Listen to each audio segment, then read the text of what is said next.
Ends Saturday, November 29th. Find the full Black Friday sale catalog online at pricedright.ky. Shop the bright side this Black Friday at Priced Right.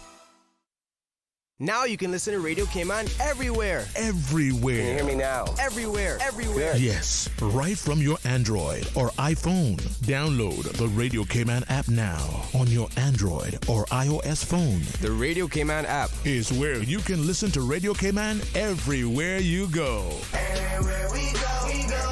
Everywhere we go, we go. Find it in the Google Store, the Apple Store, or use the link at www.radiocayman.gov.ky. Yes, now you can listen to Radio Cayman everywhere. For the Record, proudly brought to you by Brand Source Home Gallery, inspiring luxury. Doctor's Hospital, peace of mind is important when life happens. Doctor's Hospital, always there for you. Call 949-6066. And Cayman Airways, call them on 949-2311 to book your nonstop flights to Los Angeles and Panama. Kirk Market, experience a world of choice. JN Money, from abroad to Yad. And Cineco, keeping Cayman covered. We ask our listeners and viewers to avoid any statements or comments which are abusive, derogatory, malicious, or defamatory. Do not use indecent language or make any statement that is false or misleading. Call 1-800-534-8255, 949-6990, 949-8037, or WhatsApp us on 925-3261. Live from Radio Cayman Studio. This is For the Record with ORRETT Connor. Hear from your government officials, independents, and the opposition on issues that matter to you. For the Record. Engage in an open dialogue between residents and lawmakers. With ORRETT Connor. Informative, impartial, insightful. This is For the Record. And now, your host, ORRETT.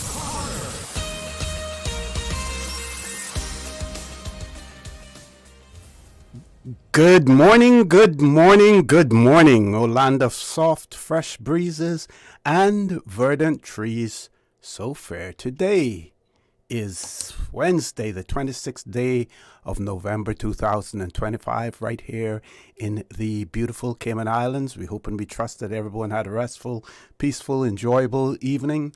Those of you who are on our roads, whether you're a pedestrian, a cyclist, or if you're operating any type of motorized vehicle, we urge you to please be extremely cautious. Ensure that you observe the rules of the road. Remember, the life you save may just be your own. Again, a word of caution for you drivers out there. The dangerous driving that is taking place. We see vehicles flipping over on straight roads. When I say straight, I mean straight roads, and they're flipping over. Why? In most instances, changing multiple lanes in one full swoop. So if it's 3 lanes running in one direction and they're in the extreme left lane, going straight from the left over to the right lane in one full swoop, means cutting off other drivers, not necessarily knowing what other drivers are there as well. The madness continues on our roads, and we have to find some solution to that. And of course, with the holidays coming up as well, it's going to be even worse. But you can do your part by ensure that you drive defensively, observe the rules of the road as well.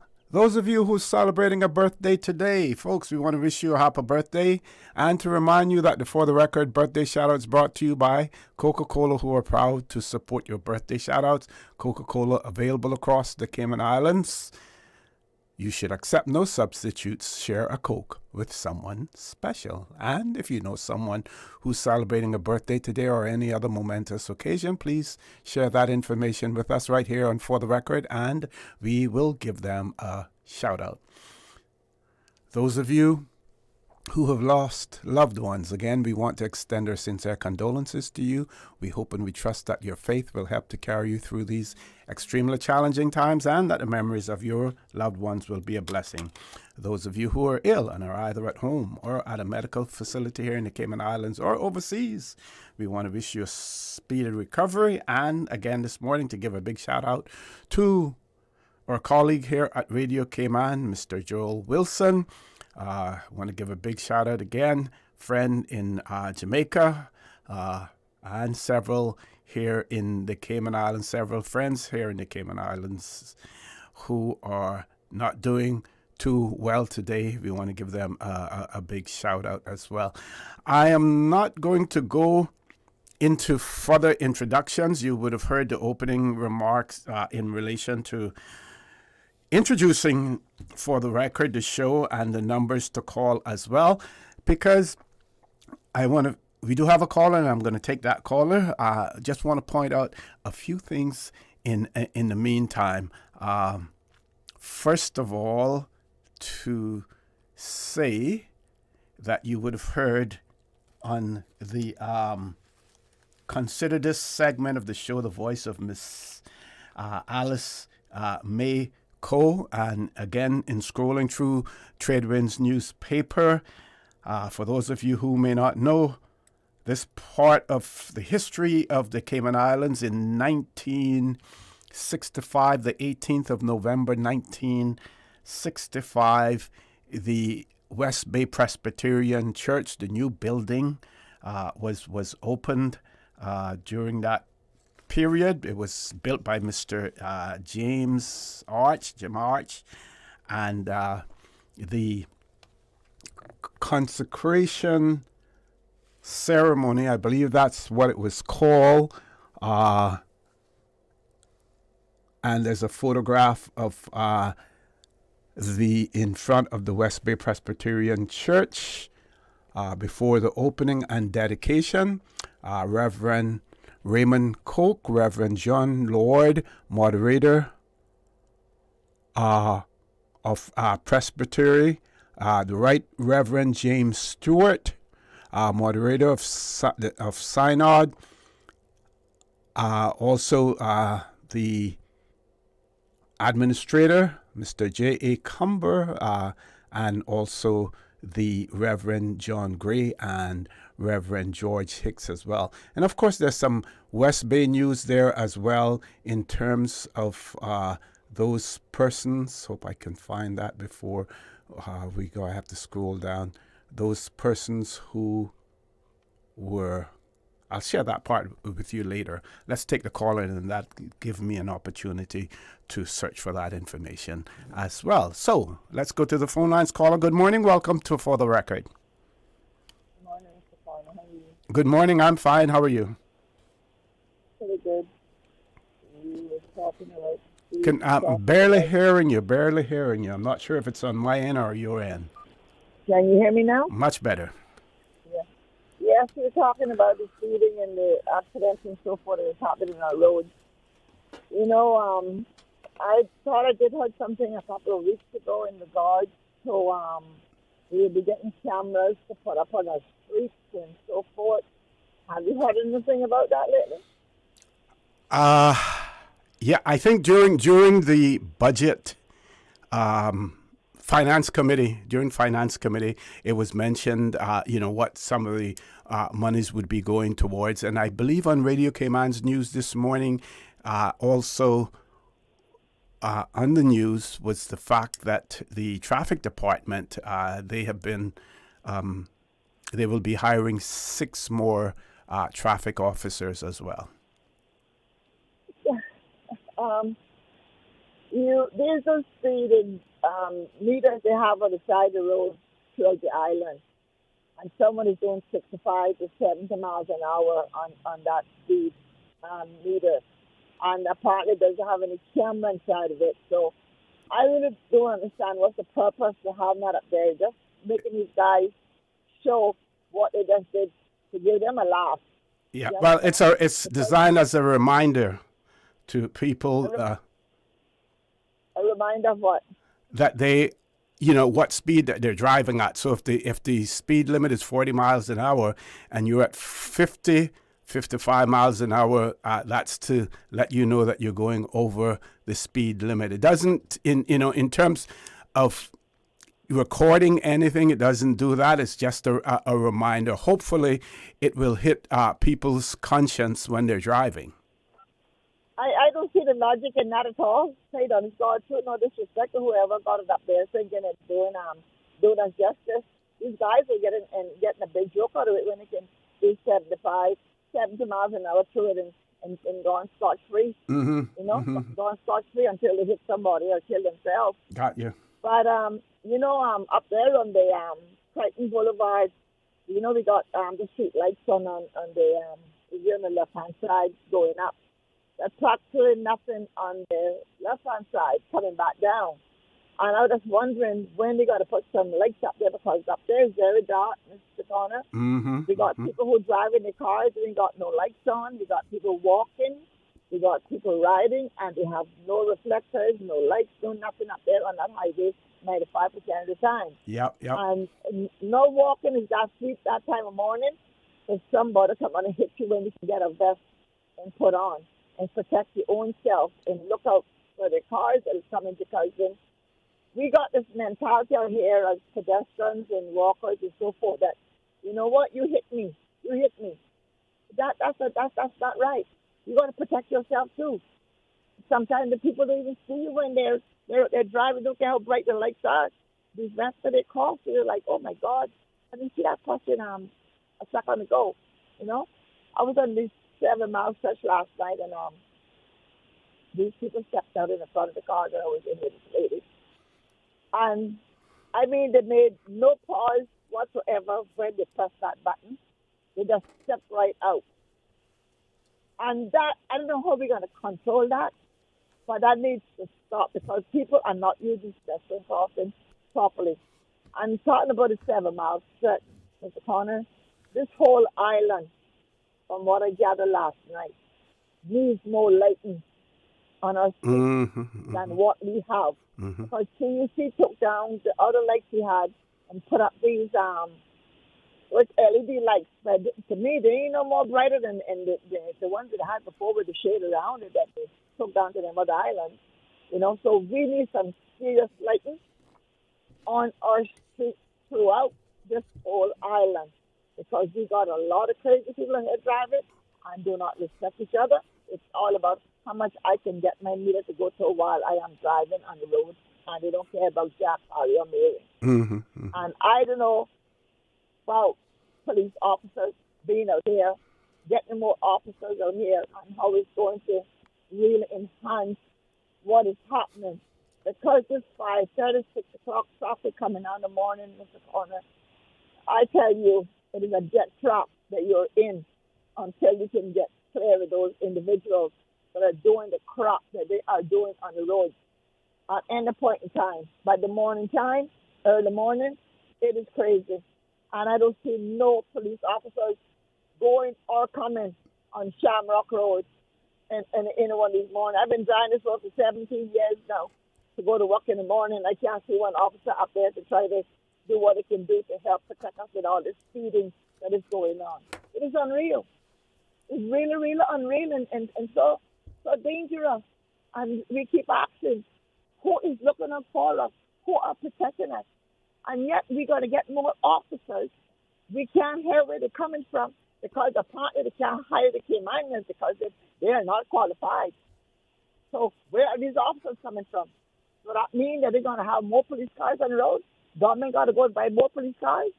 I don't think so. Not necessarily. Of course. Not necessarily. Not necessarily. So you're telling me you're going to have 2 police officers in one car at a time, Mr. Connor? There may be a possibility that we may have more cars than we have police officers now, because we keep saying we want to see more traffic officers on the road, but we don't know. They haven't said that one of the reasons that we don't have any more traffic officers is because we don't have any more cars. But it's quite a possibility that will happen as well. Yeah. I know you need to go, but I just want to say one more thing. Okay. So we are bringing you more police officers. And I am just hoping and praying that what is in there now, we got to scrutinize them and see how beneficial they are to the people of these islands, how much work and how much care that they are looking into to protect us as we move around this island. Mm-hmm. And if they don't have a great record of that, we need to take them out. Take them out. I don't care where they're from. Okay. Take them out. Thank you. Thank you very much for that, caller. Have to go to a commercial break, folks.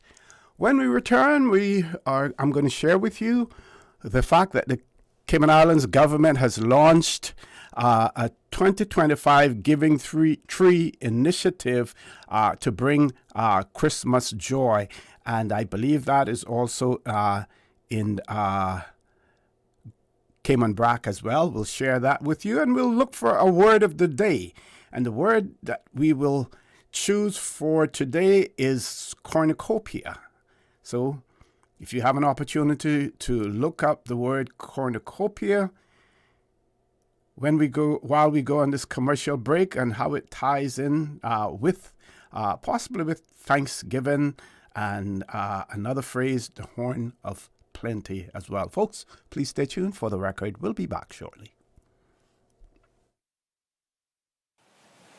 The Cayman Islands boasts of a long, colorful, and rich history. In tribute to our roots, Radio Cayman, the voice of the Cayman Islands, is pleased to bring you the Historical Vignette Series. Brought to you by Rotary Central. For more than 110 years, Rotary members have used their passion, energy, and intelligence to take action on sustainable projects. The Cayman Islands, He hath founded it upon the seas. The Bay Islands of the northern shores of Honduras, including Utila, Rotan, and Guanaja or Panaca, along with the islets of Elaine, Barbarat, and Murat, saw a rather rapid and dramatic settlement of Caymanians following emancipation in the Cayman Islands. The first Caymanian settler was Joseph Cooper, who settled in Utila sometime in the early 1830s with his wife and 6 of their children. Mr. Cooper met an American by the name of Warren, who assisted him with his first plot of land and would later marry his daughter Elizabeth and bear 7 children of their own. The Coopers would bear 2 more children themselves. A few years later, Cooper's eldest daughter, who had stayed behind in Grand Cayman, joined the family with her husband, Captain Thompson, and 2 of their children. 60 years later, the Cooper, Warren, and Thompson clans would form the bulk of the majority white population of Utila. Information from this historical vignette was sourced from Founded Upon the Seas, A History of the Cayman Islands and Their People by Michael Creighton and the New History Committee. Radio Cayman's Historical Vignettes was brought to you by Rotary Central. For more than 110 years, Rotary members have used their passion, energy, and intelligence to take action on sustainable projects. Rotary Central Music Extravaganza tickets, sizzling hot and moving. Get your tickets now. Grand prize $40,000. Second prize $4,000. 6 $1,000 prizes. Sellers prizes up to $5,000. Get your $25 ticket from Rotary Central members. Rotary ticket sellers across Cayman. Eventpro.ky. Funky Tangs, Shudden Road. Rotarian Annie Rose Scott in Cayman Brac. A.L. Thompson's Home Depot, Georgetown. And other locations. Rotary Central Cayman Islands. Supporting more than 70 projects across our community, across the Cayman Islands. The 30th annual Rotary Central Music Extravaganza, Saturday, November 29. Jamming with Sugar Daddy, Los Tropicanos, and musical crew at Salty's Harbor Grill, Red Bay. Your ticket, your chance through Rotary Central. Big news at Cayman Airways. We've added more flights to Miami and airfares start from just $80 US each way plus taxes. You heard that right. This fare is less than the taxes and fees. Whether you need a day trip or an afternoon flight on a Friday, Cayman Airways has you covered for that Miami trip with fares as low as $80 US each way. Some conditions apply and these cheap seats are limited, so hurry and book your seats today at CaymanAirways.com. More flights, more trips, more Miami with Cayman Airways. Did you know that you can send money transfers to financial institutions anywhere in Jamaica with JN Money? You mean I can send money straight to my account and cut out the middleman? Yes, that's exactly what I mean. You send your own money to your own account, giving you peace of mind that the money is in your account. JN Money Transfers to Financial Institution is another convenient service offered by JN Money. You can have this done from any JN Money location. Deposit your money straight to your account without the hassle of asking someone to do it for you. JN Money Transfers to Financial Institutions, making life easier. Hey, new drivers, don't just drive, drive smart. Cynical and Inspire Cayman's Safe Driver program will show you how. Get real-life simulator training and classroom sessions to help you gain experience, stay alert, and avoid accidents. Learn to recognize risk, manage fatigue, and make smart choices behind the wheel. Certified participants may even pay less for Cynical motor insurance. Learn more and register at cynical.ky. Cynical, keeping Cayman covered. This summer, happiness is better when you share it. Coca-Cola invites you to share a Coke with someone special. Grab an ice-cold Coke and find a name. Maybe theirs, maybe yours, maybe a surprise. Because nothing says you matter like sharing a smile and a Coke. So who will you share a Coke with today? Find your name, find your friends, and share a Coke. Available now. Stores island-wide.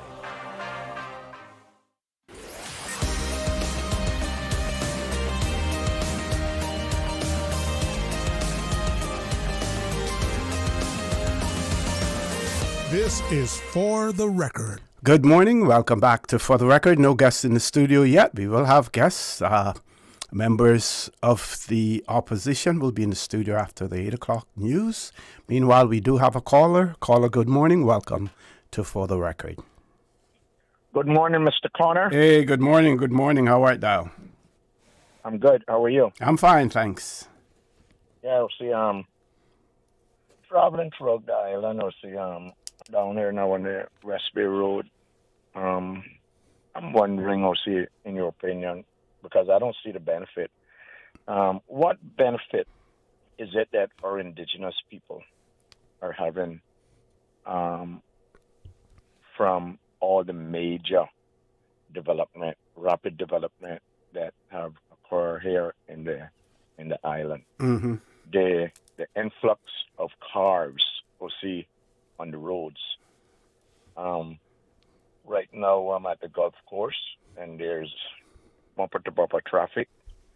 The people of East End, North Side, Borden Town, what benefit are they having from the major development when they have, to leave home, get ready like around 4 o'clock in the morning, to hit the road to be able to get to work on time? Mm-hmm, mm-hmm. And then fear the stress of having to get back in the traffic and get ahead. Sometimes try to get ahead of the traffic going back home and not getting home till 7:30 and have to get up at 4. We'll see what kind of benefit that is. What kind of island living is that? And then on weekends, you can't even say that they can recuperate by going to the beach, because back in the day, we could have gone to the beach at any given time and enjoy the beach. Now, you also got to fight the traffic on a Saturday. Most of us go to church on Sunday, but if you want to relax, if you want to go to the store, you got to beat the traffic again. Yeah, traffic on Sundays is just as bad as any day during the week. Just as bad, Yep. Just as bad. There was times, when nothing opens on Sunday. Mm-hmm, We got everybody opening up on Sunday. Construction, cement truck are pouring cement. There's no differential between Saturday, Sunday, Monday, or Tuesday, in my opinion. Then you got to, if you want to go to the beach, you got to fight, again, not just the traffic, but you got to fight for a spot on the beach to get a cabana or get a good spot, your favorite spot that we always used to go to. What is the benefit, No. What is the benefit of us allowing these different religions into the country to the point where we're hearing now that certain religion are instructing their members not to associate with the Christian people of Cayman. Aren't we supposed to be also what we call a Christian society? We like to throw that out there. We're a God-fearing Christian society, especially whenever a hurricane went close by and never get us. But I did, if I could interrupt you there, I did hear the gentleman, on another platform explain when he was asked the question, explain in what context that was made. And I mean, we have to look at the preamble to our Constitution, and what I would say to that is that, a lot of those aspirational things that we have in the preamble of our Constitution, we are far away from ever achieving any of those. As a matter of fact, we're losing some rather than gaining some. But when it comes to religion, again, the preamble talks about our Christian heritage and everything else, but we also speak in our Constitution, about tolerance and respect for other religions, as well. And if we're going to allow people to come and live here in the Cayman Islands, while there's that saying that when you go to Rome, you do what the Romans do, the same way that we would not want anyone to infringe on our Christian way of life or Christian beliefs if we were to move to another country, I think we have to respect that as well, as long as they respect ours. There was always, but that's not the intention of those people. If you go and listen and see what they're doing in England, because now they have numbers, and see what they're doing in Canada, because they have numbers. I remember back in the day, whenever you fill out a form, on that form, it always asks you, what is your religion? What is your religion? Your color of your hair, the color of your eyes, all those kind of things. What was the purpose of asking me what my religion was? Was it to determine whether we should allow you to be here or not? I always remember there was forms where that was included. So for what I see happening right now in England, and in Canada especially, they're outright saying, listen, there's nothing you can do to stop us. By the year 2060, we're going to be predominantly, the whole Western going to be converted, right? And whether you like it or not, and there's nothing you can do about it, right? So they're doing and saying things like that scares me, because we never heard about this before in our society.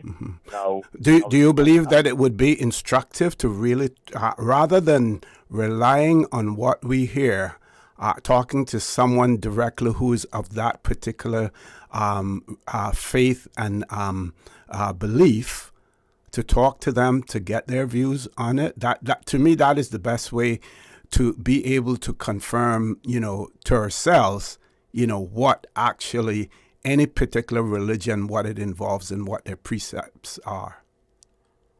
I'll see. We don't have to do that. We already know. No,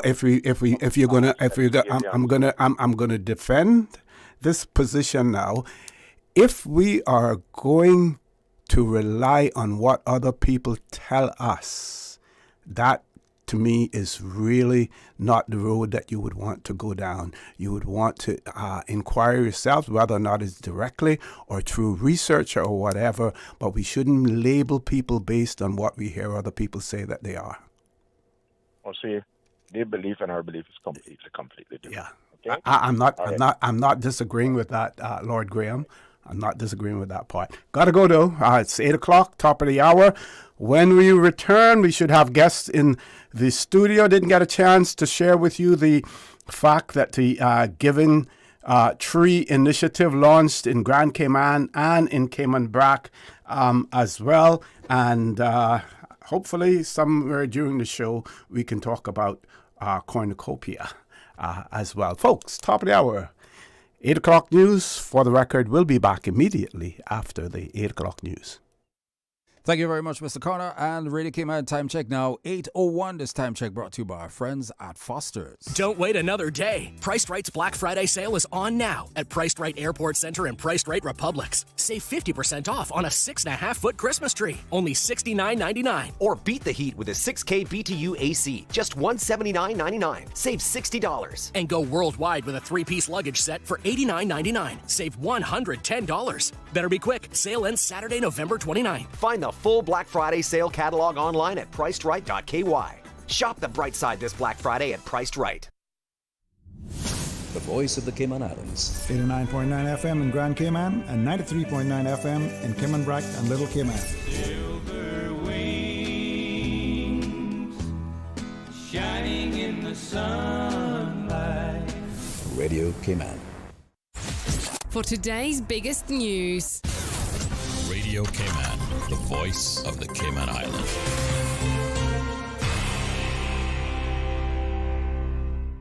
With your latest news, I'm Carsley Fuller. Cayman marks 16 days of activism against gender-based violence with a call to end digital abuse. The campaign runs through December 10th, and this year's theme is Unite to End Digital Violence Against All Women and Girls. As Cayman becomes more digitally connected, government says it's advancing island-wide efforts to ensure online spaces are safe for everyone. This includes strengthening cybersecurity within government, improving educational outreach on safe digital practices, and preparing for the rollout of new legislation. Digital abuse is a crime. Acts such as online stalking, threats, ex-revenge pornography, harassment, and the misuse of personal images or information can lead to serious legal consequences. The Royal Cayman Islands Police Service is working closely with partners to improve awareness, reporting pathways, and investigations related to technology-facilitated offences. Royal Cayman Islands Police Service Assistant Commissioner Rob Atkin is encouraging anyone who's experiencing digital abuse to contact police for support. The Cayman Islands Tech Future Week 2025 report is in and provides insight into where Cayman is now and what's expected to happen next. Acting Premier, the Honourable Gary Ruddy. I am told that hundreds of participants from across our islands, be they students, parents, educators, industry leaders, and public servants, came together to engage in meaningful dialogue about our digital future. It reflects the voices, the ideas, and the aspirations of Caymanians from every single corner of our community. Tech Future Week is a collaboration between Enterprise Cayman and the Labor Demand Unit from Government's Workforce Opportunities and Residency Cayman. The report highlights the need for greater alignment between education and the tech sector's needs, infrastructure gaps, and the need for more awareness about the opportunities in the field. For more information, you can head to the Cayman Enterprise City website. Okay, are you ready? Let's see if you could have gotten it right. DYSPHORIA. Dysphoria. That is correct. Winner, Stellar 53.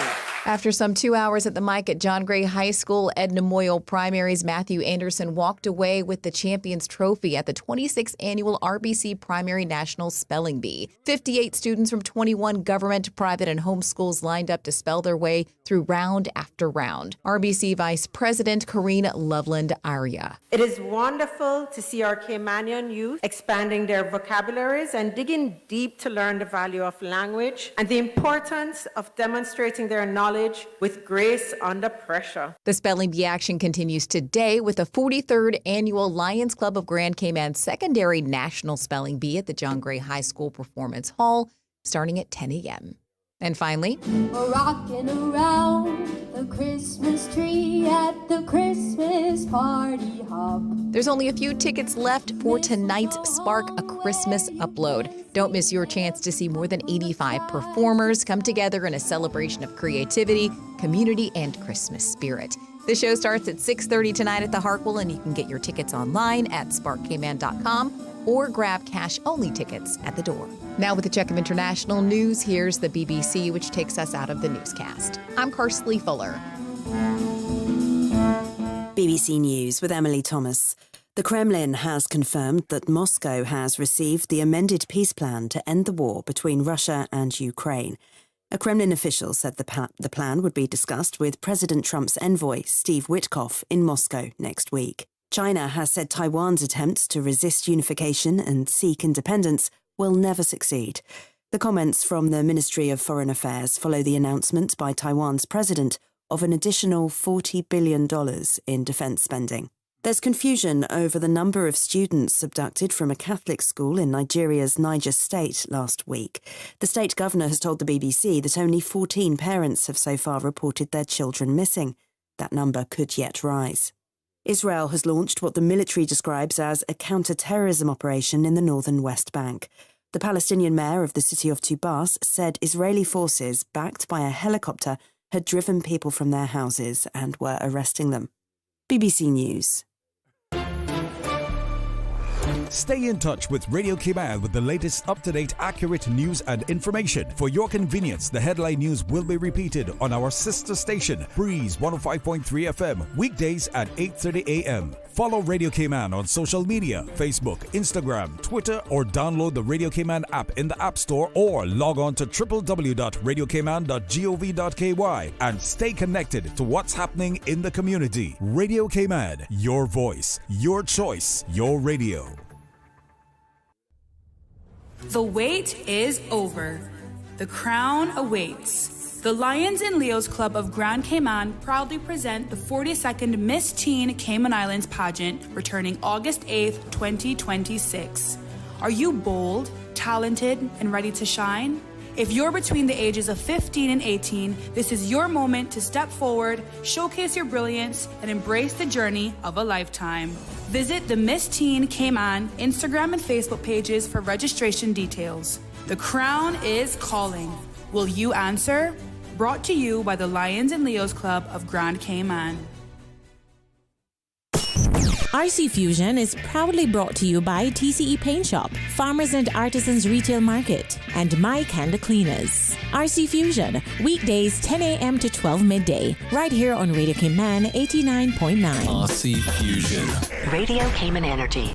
The 8 a.m. weather update, brought to you by CG Britcay, where people come first.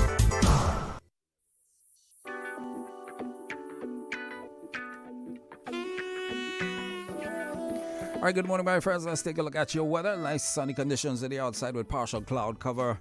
Present temperature 85 degrees Fahrenheit. Last night's low was at 81. Winds are out of the east-northeast at 6 miles per hour. Relative humidity 79%. The barometric pressure is at 29.97 inches and falling. Synopsis as provided by the Cayman Islands National Weather Service. Mostly fair conditions are expected to continue through the next 24 hours with a low chance for a few sporadic showers as a ridge of high pressure dominates the weather pattern across the region. Throughout the day, this pattern will begin to break down as a frontal system approaches the coast of Florida. Satellite analysis indicates few patches of low-level clouds across the islands, with isolated convection noted northwest of Grand Cayman. Our forecast for today calls for partly cloudy skies with a 20% chance of the afternoon shower. Temperatures will rise near the mid to upper 80s with a heat index of 94 degrees Fahrenheit. Winds will be east to northeast at 10 to 15 knots. Seas will be moderate with wave heights of 3 to 5 feet. Looking at tonight, mostly clear, becoming cloudy at times with a 30% chance of showers. Temperatures will fall near the mid to upper 70s. Winds will be east to northeast at 5 to 10 knots. Seas will be slight to moderate with wave heights of 2 to 4 feet. We're at a low tide. High tide will be at 2:25 this afternoon and low at 9:23 tonight. The outlook is for the frontal system to become stationary just west of the Cayman area on Friday. As a result, an increase in cloudiness and chances for some isolated showers will linger through the early weekend. That, my friends, is the latest weather brought to you by our good friends at CG Britcay. Wait, why is she going into that spooky house? Who's that creepy old guy? And where are her friends? Why is she going in the basement? Nothing good is down there, sis. I bet you the creepy caretaker did it. Did you see his fake eye? Okay, maybe not the caretaker. Hush. You hush. I'm solving a mystery. We're like the person who doesn't ruin the movie. CG Britcay. Good like that. The 8 a.m. weather update brought to you by CG Britcay, where people come first. This hurricane season, don't wait until the last minute. Store before the storm. Stock up now with at least 1 gallon of water per person per day for a 3-day supply. And don't forget pets, the elderly, and nursing mothers. You'll need water for drinking and daily needs. And rest easy knowing the Water Authority is working hard to protect our water systems, keeping pumps, pipelines, and storage secure so you'll have safe, reliable water when you need it most. Be prepared. Store before the storm. The Passport and Corporate Services Office is urging the public to ensure all travel documents are valid and accessible in preparation for severe weather. Residents should check the validity of their passports, collect passports, waivers, and special marriage licenses from the office, and store important documents in waterproof containers. For more information, contact 345-649-7678 or email passportandcorporate@gov.ky. The traffic report is brought to you by Subway. Enjoy a delicious start to your day with breakfast from Subway. All right, once again, good morning, my friends. Take your time with your commute into wherever you're heading to, especially into the Georgetown area. Looking at the east-west arterial, traffic is cleared up, getting to the Red Bay roundabouts as well, but of course some traffic still building up at the Century 21 roundabout and continuing on to the CUC roundabout where ongoing construction is happening. Once that is built, should alleviate some of the traffic coming out of the eastern areas. Going through South Sound, seeing some traffic as well. Walker's Road still seeing some traffic. South Church Street seeing some traffic. And once making your way into Seafarers Way, you will see 4 cruise ships in port this morning. So we're going to have lots of pedestrian movement in the Georgetown area. Of course, look out for visiting pedestrians in the Georgetown area as well. 4 cruise ships in. So you'll have a good bit of traffic along the Seafarers Way, North Church Street, West Bay Road, and of course South Church Street as well. Most inner streets in Georgetown taking in the influx of traffic. Still seeing some traffic along Crew Road, heading north toward past the airport runway, some heading on to Shedden Road, some continuing on to Roberts Drive, and of course the areas heading into the industrial park area. And of course Eastern Avenue, seeing the influx of traffic as well. Seeing traffic on Halder Avenue moving towards the CNB roundabout. So quite a busy morning it is. We urge you to buckle up and stay safe and enjoy your commutes. Cayman Brackville, Cayman light traffic. And enjoy your day. A traffic report brought to you by our good friends at Subway. Did you know ordering your favorite sandwich from Subway just got easier? Yeah, picture this. No more waiting in line. No more fussing with cash. Just a delicious taste of Subway at your fingertips. With our new app, ordering your go-to sub is as easy as a few taps on your phone. Plus, receive exclusive deals and earn loyalty points with every purchase made on the app. Download the new Subway app today and get ready to ditch the lines and drive straight into your flavor. Visit the App Store or Google Play Store on your mobile phone and search for Subway Cayman Islands. Subway. Eat fresh. The traffic report is brought to you by Subway. Enjoy a delicious start to your day with breakfast from Subway. My mom's a superhero. She always knows what to do when I feel icky. Yesterday, we went to West Bay Pharmacy, and they had everything she needed. Medicine, my favorite Band-Aids with dinosaurs, and even flavored vitamins. Mom says they keep our family healthy. I think they're magic. Don't tell anyone. I think superhero shop at West Bay Pharmacy. West Bay Pharmacy, where the superheroes shop. West Bay Pharmacy and Centennial Towers. Convenient quality care is just around the corner. Starting January 1, 2026, the minimum wage in the Cayman Islands will increase to CI $8.75 per hour. This change is designed to ensure fair pay and to support workers across the islands. Whether you're an employee or an employer, it is important to understand how this adjustment affects you. Learn more about the new rate, how it's applied, and what it means for your workplace by visiting gov.ky/DLP or email minimumwage@gov.ky.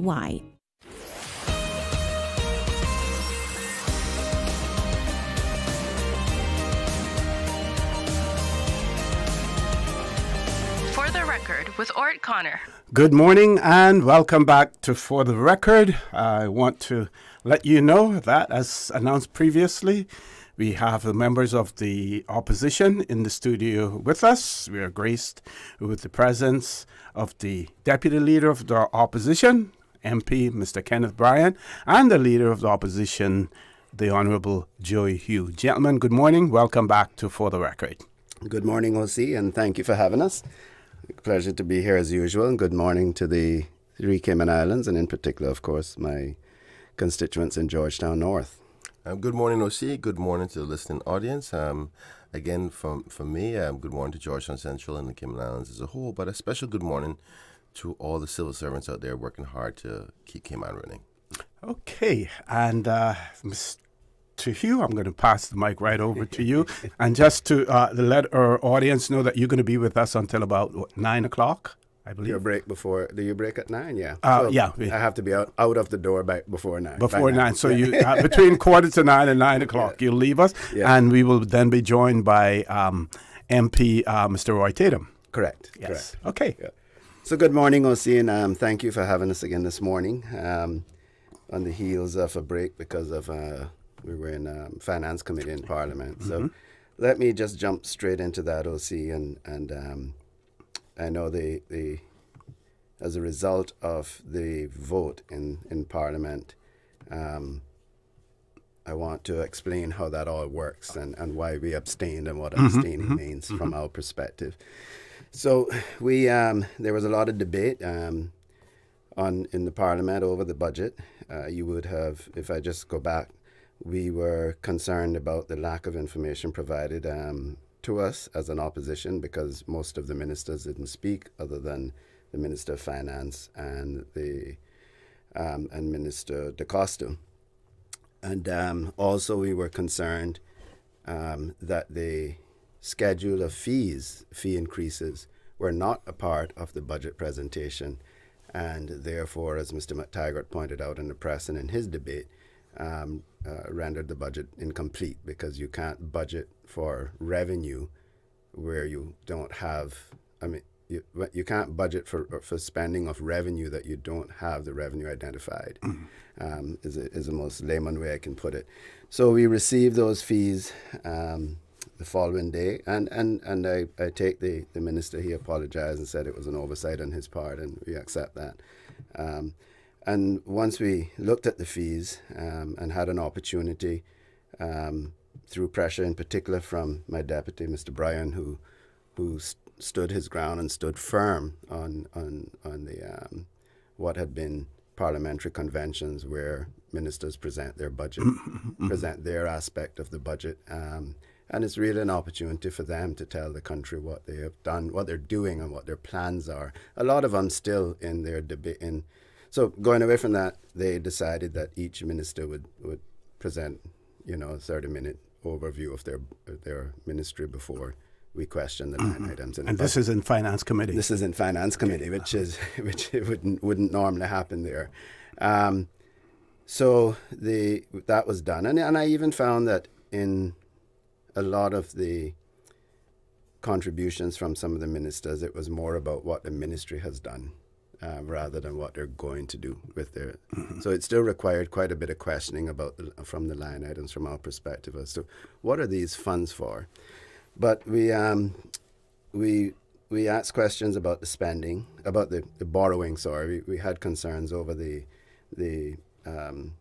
what was the total, $230 million? $228 million in additional borrowing over the 2 and 3 years. In fact, they indicated there'd be more borrowing in 2028. Could be potentially more borrowing in 2028.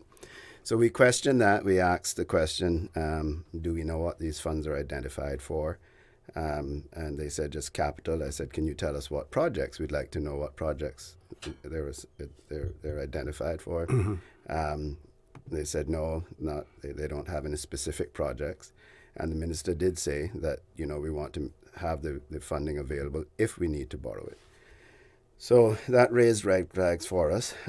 We asked if the borrowing would be spent on recurring expenditure. That means just paying salaries and things like that, growing civil service. And they confirmed no, that's not what the borrowing is for. They did agree that potentially some of the borrowing could go to a statutory authority or a government-owned company, and then funds may end up in some sort of recurrent expenditure within those.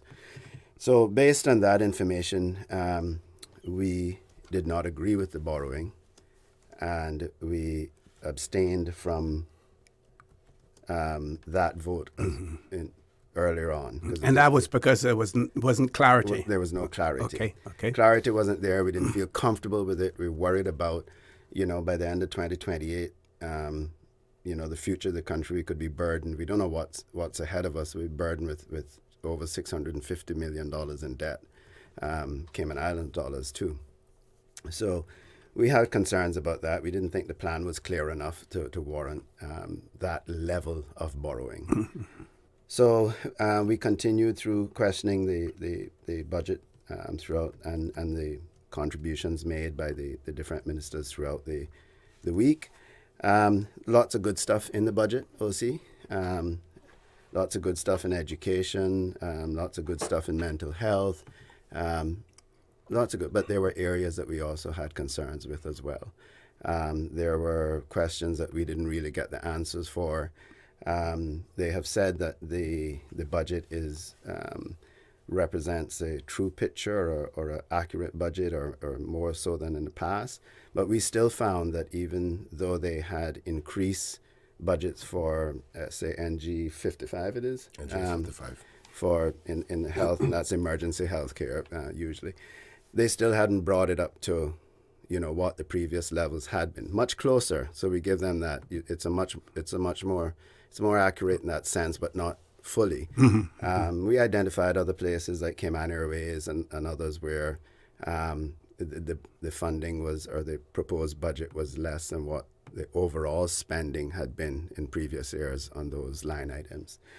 And so when it came down to the vote on the overall budget, OC, we felt that three things we were concerned about. The projections that they were providing as a part of what their expenditure is going to be, actually, and the small surplus in a $1.25 billion budget. The surplus they're projecting is $10 million. Then you take the revenue measures that they introduce. Those are the banking fees, the trade and business license fees for certain industries, or licensing fees in financial services, I should say. Immigration, including the $500 admin fee for each work permit, and then the driver's license on expatriates. That line item itself represents almost $10 million. We questioned, heavily questioned, or we questioned whether or not their data is accurate, because none of us had ever been into the DVDL and been asked if we were Caymanian when we got our driver's license. None of our driver's license say we were Caymanian or non-Caymanian. And so with that information, as well as looking at wondering how many non-Caymanians own heavy equipment, because wouldn't they need a trade and business license? Wouldn't they need to be Caymanian? If they have a trade and business license, they're obviously a Caymanian partner. So how are you going to raise so much revenue from expatriates owning, licensing heavy equipment? And then, of course, driver's license, we still don't know how they figured out who is Caymanian, not Caymanian. Of course, people can also get a 3-year license and spend 1 year in Cayman and leave. So a lot of those persons could just be 6-month visitors who will figure out when the time comes that instead of paying $600 for their driver's license, they can drive in Cayman on their U.S. license, for instance, for 6 months at a time. So we are concerned about that revenue not being realistic. And since it actually, as I think my deputy pointed out during the debate, it's just shy of what their entire surplus is being, that they're projecting as a surplus. So that alone, let's forget about, all the external factors of recessions and wars and all that sort of stuff, but just that revenue measure that we do not feel is accurate could deplete their revenue to the point where they don't have recognize that $10 million surplus. And so for those reasons, in particular, did I forget any of them? Just the borrowing specifically. The borrowing, was the main component. I think you said that already. Yeah, we decided to abstain from the vote on the budget.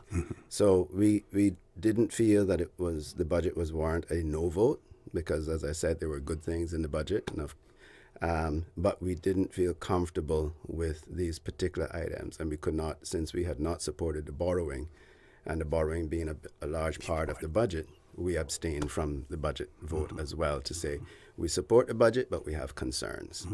Now, did you get an opportunity to express your concerns before and then to get a response from them, for instance, on the question of identifying Caymanians and non-Caymanian holders of driver's license? We have heard them talk about the fact that there will be more sharing of information between the various government departments, and but you never got an opportunity to ask or for them to respond to that. I'll let Mr. Bryan respond, because he led a line of questioning to the ministry at that point. Okay. Yeah. So when we asked the minister about these revenue measures and the legality to enforce it, obviously, the minister responsible for DVDL, the Honorable J.E. Banks, who wasn't the minister before Finance Committee at the time, but he chimed in.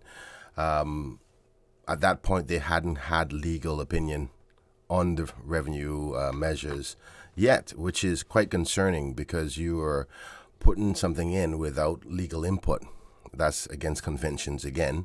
But obviously, later on, we recognize what the Constitution suggested as to the ability to discriminate from a revenue perspective. Section 16. Yes. So one would agree that they have the opportunity to do that.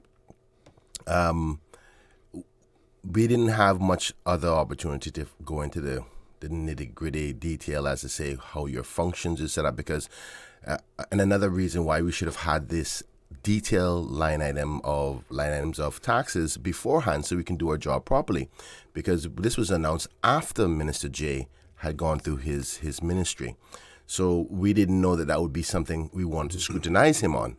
And again, this is people think we're nitpicking, but in order for us to do our job, which a key component of that is scrutiny to make sure they're doing it right, we need the details beforehand. And that wasn't available to us, and neither was the member have his team there in order for them to answer it, because he wasn't on the floor. He was there as a part of a member of the Finance Committee, but the person we were speaking to about the questioning of the finances was the Minister of Finance himself. So we couldn't get much details, and we still don't have the details today as to the practicality or delivery of this. So I'm still concerned today whether they're going to be able to do that. So we have the overall protection from the Constitution. But if you go back to the Finance Committee, you'll see that the AG was rather reluctant to give any commitment to how they will be able to deliver it. Obviously, the next available sitting, our next available meeting, because we have a sitting again in December, but it's a different meeting, we will have the opportunity to ask questions and give us updates as to those details. Because the next biggest thing on the agenda for us is not only the borrowing, the restrictions, the concerns of inflationary measures, but your ability to actually deliver this revenue. And we're going to have to ask a series of questions about that. Obviously, the government has to bring some revenue bills, and there will be opportunity for more discussion there. So that's where we are with that particular point. So go ahead. We're going to take a commercial break. And just to remind our listeners and our viewers, in the studio with me, the leader and deputy leader of the opposition. Meanwhile, if you have any questions or comments, I'm going to encourage you to send them to our WhatsApp number, and we will indicate at what point in time we will open up the phone lines, as well. But in the meantime, you can send your questions or comments via our WhatsApp number. That number, 925-3261. Please stay tuned for the record. We'll be back shortly. There you go, sir. Thanks for choosing JN Money Transfer. Boy, thanks to JN Money Transfer, I can stay right here in Cayman and pay mama bills back home in Jamaica. Her water, light, phone and other bills never late. every month I pay everything in one place. Make payments to over 30 companies in Jamaica through JN Money Transfer. Fast, affordable, convenient. Call 1-800-744-1163 for details. Did you know that Doctors Hospital provides urgent care services 24 hours a day, 7 days a week? And Doctors Hospital's urgent care physicians have access to the most advanced MRI and CT imaging in the Caribbean, providing reliable diagnostics when you need it most. When you need quality urgent care for an illness or injury, Doctors Hospital is here for you 24/7. Whether it's a migraine, chest or abdominal pain, shortness of breath, broken bones, or another urgent need, Doctors Hospital at the top of Walker's Road. Urgent care right now. Babe, not tonight. You keep poking me and I need to be rested for meetings tomorrow. What? I was almost asleep. That's the mattress spring I keep telling you about, not me. We really need to get a new mattress. Tossing and turning, back hurting, can't sleep? It might be time to turn in your old mattress and go to bed with a new one. Browse the huge mattress showroom at Brand Source Home Gallery and pick the perfect mattress today. With mattresses to suit every budget, Brand Source Home Gallery stocks a wide selection of sizes and styles like pillow top and gel memory foam. So stop tossing and turning and sleep better tonight with a new mattress from Brand Source Home Gallery, Dorsey Drive, Industrial Park. My mom's a superhero. She always knows what to do when I feel icky. Yesterday, we went to West Bay Pharmacy, and they had everything she needed. Medicine, my favorite band-aids with dinosaurs, and even flavored vitamins. Mom says they keep our family healthy. I think they're magic. But don't tell anyone. I think superhero shop at West Bay Pharmacy. West Bay Pharmacy, where the superheroes shop. West Bay Pharmacy and Centennial Towers. Convenient quality care is just around the corner.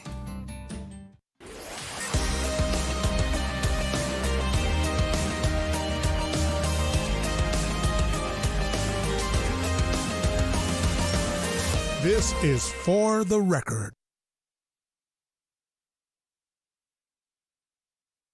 Good morning, and welcome back to For the Record. Before I passed the mic over to my guest in the studio, the Deputy Leader and Leader of the Opposition, I've been asked to give a big birthday shout out to Coach Voot Ogaro.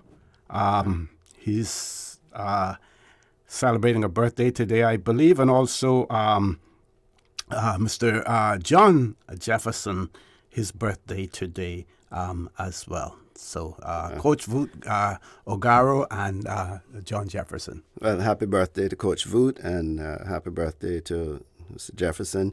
I guess while we're on that, today is my oldest son's birthday, Joshua. So I want to wish him a very happy birthday today. And I don't need to say more than he's made me extremely proud over his now 28 years of life. and I wish him, all the greatest of success and health, that he may see many more years to come. And I just want to make sure, Deputy Leader, you have anyone? No, to be honest, I've been focusing on this next thing at the house. So I haven't been paying attention to monitoring it. But all of those who have birthdays recently or before or after, happy birthday from us. Yes. And I just want to say Monday was Miss Esame's birthday down in Washington Boulevard, Miss Esame Bodden. Okay. And so I spent a little time with her on Monday. But again, wish her a happy birthday, 92 and going strong. And coming up on Friday, Miss Joyce Miller's birthday. I won't be here, so I want to wish her a happy birthday. I'll be in the UK, so timing may not allow me to. And even more importantly, and I insist on taking the time to do this, but the heartbeat of Georgetown North, my right hand, my left hand, and every part of me, Miss Lynette Chan, her birthday is coming up on Friday. I won't be on island, so Miss Lynette, I want to wish you publicly a very happy birthday. I hope you enjoy your day, and of course, I wish you many more years, even if it is selfish, because I need you. I wish you many more years. Don't worry. I know you're listening, so sorry to embarrass you, but happy birthday. Definitely make sure to take care of her while you go on, Mr. Leader. Thank you. One just came to me, actually, Miss Valora Miles from Valora, nice. Her birthday was on Sunday, and she reminded me of that when I went down to see the community on Monday. Her birthday was on Sunday. and I didn't call her. So she said, "Oh, my Bert Strong was yesterday, and you didn't come see me." So they make sure to remind me. So I've taken this opportunity now to wish her a belated happy birthday. So, OC, if we could jump back. Sure. So there were a couple of things that, on the break we were chatting. So when we abstained from voting, basically it means we reserve our right not to support the entire budget. We're not trying to vote it down. We didn't vote no. And the truth is that the government has the numbers. And so unless someone on the government benches decide, I'm not too sure either, and abstains, and they had a full complement. We count how many people are over there. They had a full complement, so we weren't being mischievous. It is simply that we did not vote for the budget, for the borrowing, and also the revenue measures. We have concerns. Now, when we go back to the House in a couple of weeks, they will bring the revenue bills, the amendments to the acts that require, those that require amendments to the acts for this revenue.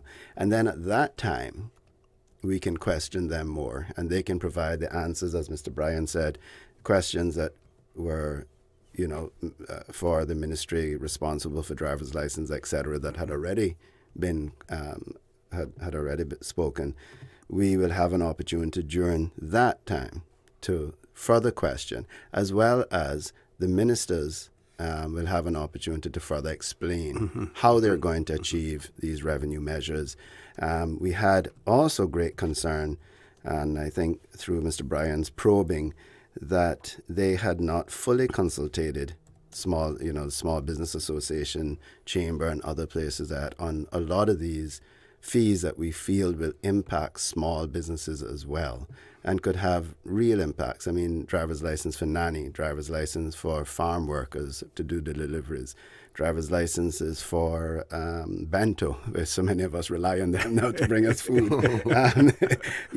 It's all of these things that we don't think they hadn't thought them through entirely. And it may be that when the amendments come, they may exempt certain categories. So we reserve the right, because if we vote for it in the budget and didn't reserve the right to critique and perhaps vote against it if there's glaring issues with them, we reserve the right to vote no when they bring those revenue measures in a couple of weeks' time. But we may vote yes as well. So we have reserved that right to say we want to get further details before we support this budget entirely. But if you had voted yes for the budget, then you would be contradicting yourself by voting no. Exactly. Mr. Conner, if I can just add this, right, that in the Westminster system, abstentions are not abnormal. No, not at all. So it's a common practice to do so, and it's accepted. It's not saying that you're voting against anything. It shows a signal of concern. So I know people may try to use it politically and make it sound more than what it is, but we definitely do need some more information. One of the biggest concerns, as you heard the leader allude to it, is the ongoing consultation, which is quite confusing. It sounds to me that they have not done a full analysis before announcing it and approving it in their budget projections. I intentionally asked every minister who were connected in some way, shape, or form to the various different bodies that would be affected. And now sometimes people don't like big business or could care less about big business, but they are the employers of the people. And or small businesses. Or small businesses as well. So we ask questions like, did you talk to the Bankers Association, Chamber, CETA, Cereba, SILPA, that's a legal association, the Accounting Association, and the various small business association. We asked practically every one of the associations that supervise or are coordinated together for the various different employee blocks. And I don't think that we got a solid answer except for the accountants from the ministers to say that the consultation was still ongoing. One would think that all of the consultation would have been completed and certainty from the industry players to say, okay, we're going to do these fees, here's the effects. And of course, you expect that the associations and the industry players will not be happy about it, but you can respond to say, yes, we spoke to them, they're fully aware of this, they didn't like this, but they've accepted X. But to hear ongoing, it was almost as if to say we caught them with their pants down, and they're saying, "Oh, we're still talking to them." How can you still be talking to them? But you have already agreed what the fees are going to be. So what happens if you hear that the industry says, "You know what, this is going to cause capital flight"? What then? For example, financial services, we know that we're already dealing with the mobility of services, people working outside the country via the computer. This can cause even more of that. To say that they're still doing consultation is quite concerning. So those are the things that we're worried about. And we'll see, there's a point here that I think has to change in our structure of scrutiny within the Parliament. I don't know if you ever heard of the Treasury Oversight Committee in the UK. In our mother country, whenever they're bringing new revenue bills, there's a select committee made up of laypersons, business community members, House of Lords members, as well as obviously the ministry level, who scrutinize the revenue measures that are planned to be in the budget. And they're cross-party? Some are within the Parliament. So, for instance, Trinidad have a full economic group, what do you call it? Panel, committee or a council? Committee within the Parliament, employed by the Parliament, a bipartisan committee. Okay. That scrutinizes the budget first. Before they take it to the House. And then send back questions and things, and then they provide their report to all members of the House. And so when the debate comes in on the budget, the opposition has a report from this committee that says, parliamentary committee, that says these are the concerns we have. It'd be like a public account committee where it said these were our recommendations. Here's a response of the government. Yes, and then you can debate it from there. So but in Cayman, in Cayman, the only opportunity that we have to scrutinize the budget is when they present that to us on the morning that they bring the motion for the budget. And we publicly thanked the government for the 4 days that we got. Which is convention. I don't give them any thanks for it. They're supposed to give but it. But they could have rammed it through, because I think my belief is part of the reason that we were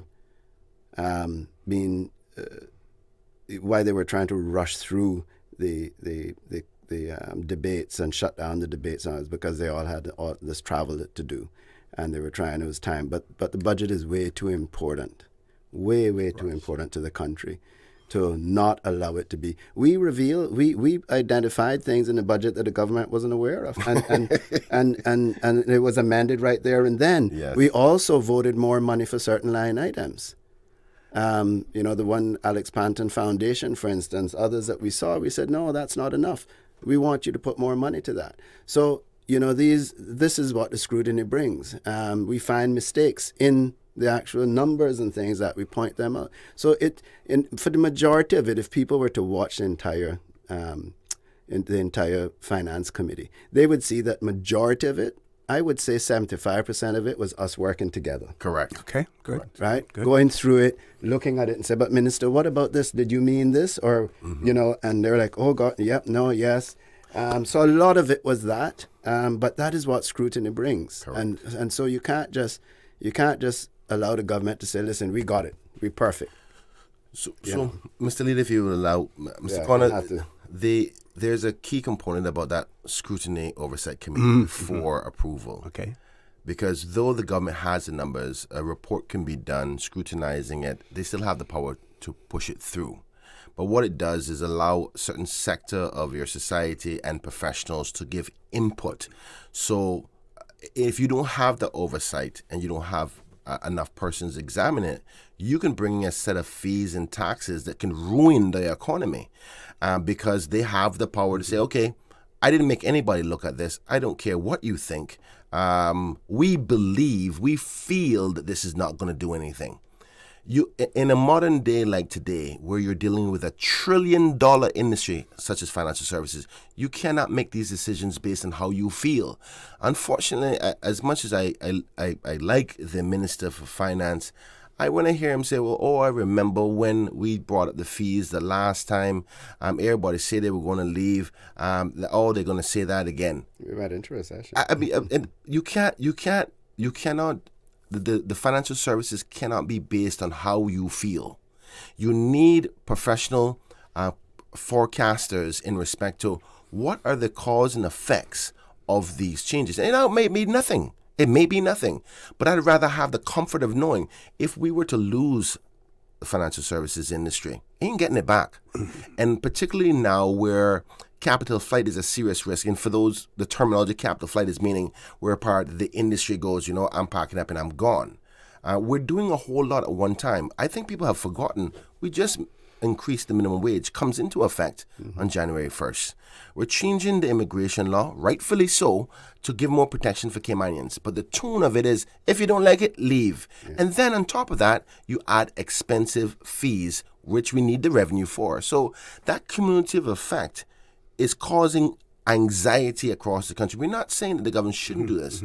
But as the old saying goes, not what you say, not what you do. How you say, but how you say it. Yeah, what you do, but how you do it. Yep. So see, because I know, what time is your break? Well, I'm going to give you an opportunity for some closing comments before we go to the break, so that you can. As I said earlier, my apologies, but I am traveling today, and so I do have to leave.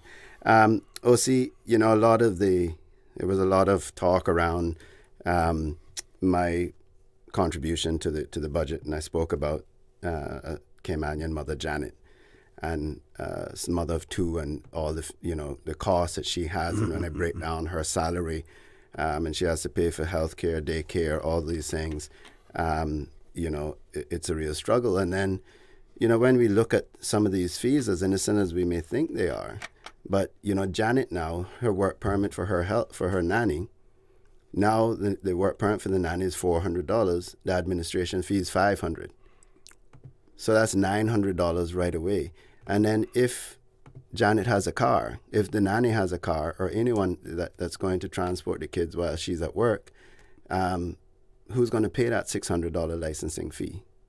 If she doesn't find a Caymanian nanny or a Caymanian helper. And this is the driver's license, as the driver's license, vehicle license, for expatriates, for expatriates. And so, talking about Janet, we could go on, because you add all these things, the cumulative effect, as the minister says, and then everything goes up for her as well.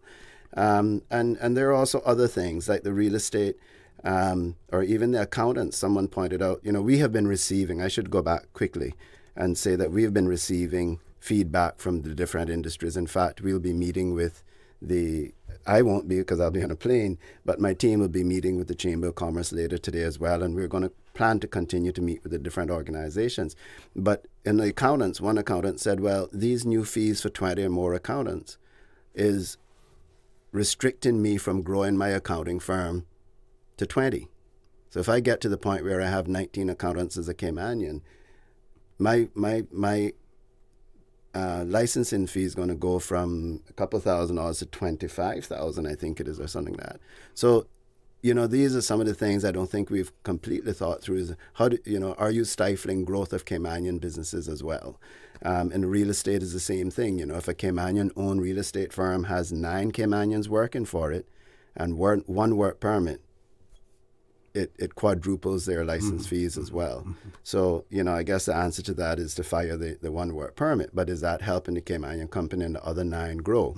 So I just want to say those few things, OC, before I go. And I apologize. Thank you for having me. And I'll listen in on the radio as much as I can throughout the rest of the morning. Certainly. But I know, I'm 100% certain that I will be well represented in my deputy. Definitely. And safe travels to you as well. Thank you. Thank you. The leader.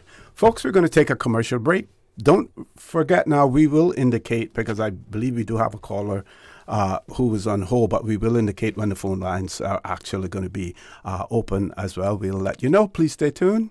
For the record, we'll be back shortly. My mom mom's a superhero. She always knows what to do when I feel icky. Yesterday, we went to West Bay Pharmacy, and they had everything she needed. Medicine, my favorite band-aids with dinosaurs, and even flavored vitamins. Mom says they keep our family healthy. I think they're magic. But don't tell anyone. I think superhero shop at West Bay Pharmacy. West Bay Pharmacy, where the superheroes shop. West Bay Pharmacy and Centennial Towers. Convenient quality care is just around the corner. Big news at Cayman Airways. We've added more flights to Miami and airfares start from just $80 US each way plus taxes. You heard that right. This fare is less than the taxes and fees. Whether you need a day trip or an afternoon flight on a Friday, Cayman Airways has you covered for that Miami trip with fares as low as $80 US each way. Some conditions apply and these cheap seats are limited, so hurry and book your seats today at CaymanAirways.com. More flights, more trips, more Miami with Cayman Airways. Hey, new drivers, don't just drive, drive smart. Cynical and Inspire Cayman's Safe Driver program will show you how. Get real-life simulator training and classroom sessions to help you gain experience, stay alert, and avoid accidents. Learn to recognize risk, manage fatigue, and make smart choices behind the wheel. Certified participants may even pay less for Cynical motor insurance. Learn more and register at cynical.ky. Cynical, keeping Cayman covered. At Kirk's Home Center, we can make your life much better. We got it all together. We got a great deal in store for you. From cookware to stereos, from power tools to plumbing supplies. Yeah, we got the best goods with the best price and a service to make you smile. Kirk's Home Center, we got a great deal in store for you. Your dream home starts with a vision, and often inspiration is at the heart of that vision. Brand Source Home Gallery's in-house designers are here to help bring your vision to life. Whether you're remodeling or building a new home, Brand Source Home Gallery is your one-stop solution. Explore their kitchen cabinets, sinks, faucets, bath fixtures, tubs, vanities, and more. Let Brand Source's designers help and inspire you with your next project. Call 623-5000 and schedule an appointment with a design expert at Brand Source Home Gallery, Dorsey Drive, Industrial Park, serving Cayman for 50 years.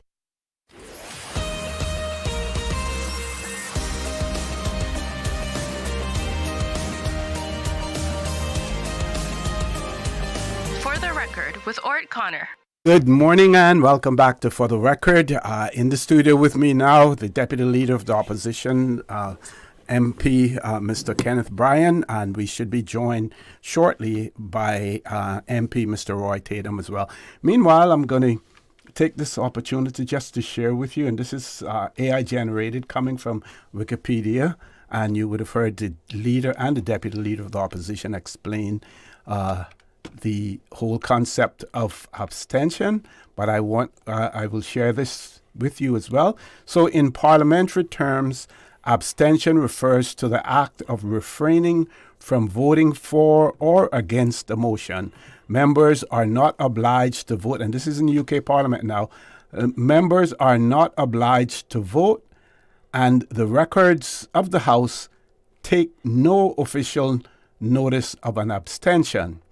A motion that merely recommends an expenditure, imposition, or action does not bind the House or the government to any course of action. Abstention can occur for various reasons, including a lack of sufficient information, conflicts of interest, or personal reservations. It is a legitimate action. That's important, that phrase there. It is a legitimate action that allows members to opt out when they believe voting might compromise their ethics or the integrity of the vote. Abstentions do not count as a yea or a nay and do not affect the outcome of a vote. Instead, they reduce the total number of votes cast, meaning the outcome is determined by active voters as well. And then it gives something here about Canada. In Canada, a member is said to be elected or returned by acclamation when no other candidate. That's not. Well, I mean, I relevant in think this that particular summarizes case. Yes. it quite Yeah. well, Mhm. that it doesn't affect one way or the other. It does give us the wiggle room to say, listen, we had concerns and we didn't support the areas that there was line items within the budget itself, within the appropriations bills, where we outright said no. So that would be on record. But we wouldn't want to say no to the overall budget, hence the reason for the abstention. Mr. Connor, I think it's important because I sense a strategy here by the government, which is naturally most average persons will say, these big fees for these big firms with all this money, tax them. We need that money to come to us to help us with the road or school or whatever. And naturally, I agree with that. And the government has been rather strategic. I got to give the Minister of Finance so much credit because he was on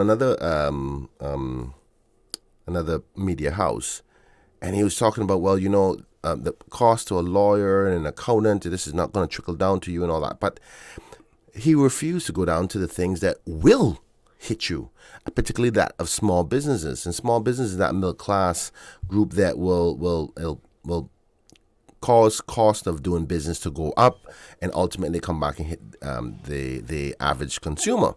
Now, here's the problem.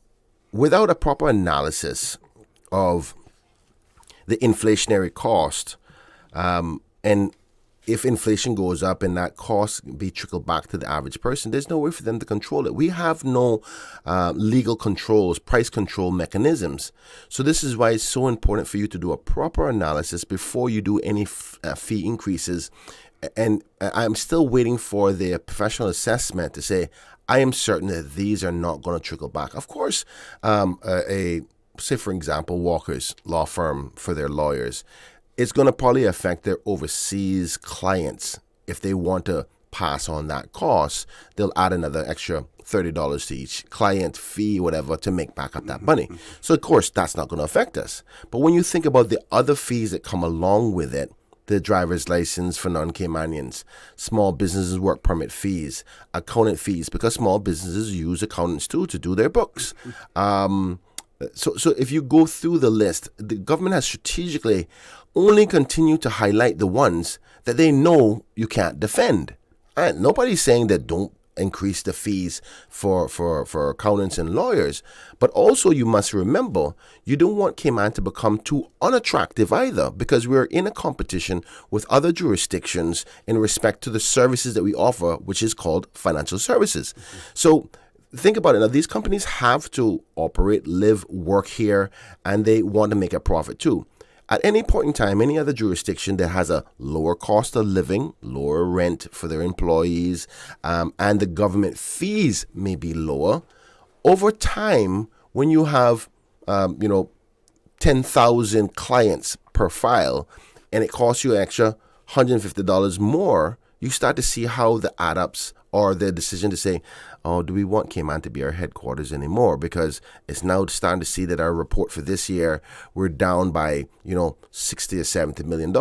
Now, an economist will go through those revenue fees. An oversight committee can say, what is our competitive edge? Are we losing it by these fees? I haven't seen that analysis, right? I haven't heard from the government to say, we will still be competitive compared to Bermuda, Guernsey, Ireland, all these other financial institutions. So there's two parts to the fee structure that they've highlighted: the part that will affect Cayman and the one that will affect not Cayman, but the industry as a whole, which could potentially cause capital flight. Okay, we're going to go to our headline news at 9 o'clock. Before we go, though, if you could think about it and whether, for those persons who may ask the question then, well, what can we do in terms of incentives to ensure that those measures that we have taken, which may negatively impact or may sort of influence businesses to leave the Cayman Islands, what other sort of incentives that can be extended to keep them here as well? Because we know now why companies and businesses choose to come to the Cayman Islands: the political stability, the safety, and all of those measures as well. So if you could think about that. And then one of our listeners has said, how can they be sure of their projections, talking, about the revenue projections when we saw what happened with the deficit projections.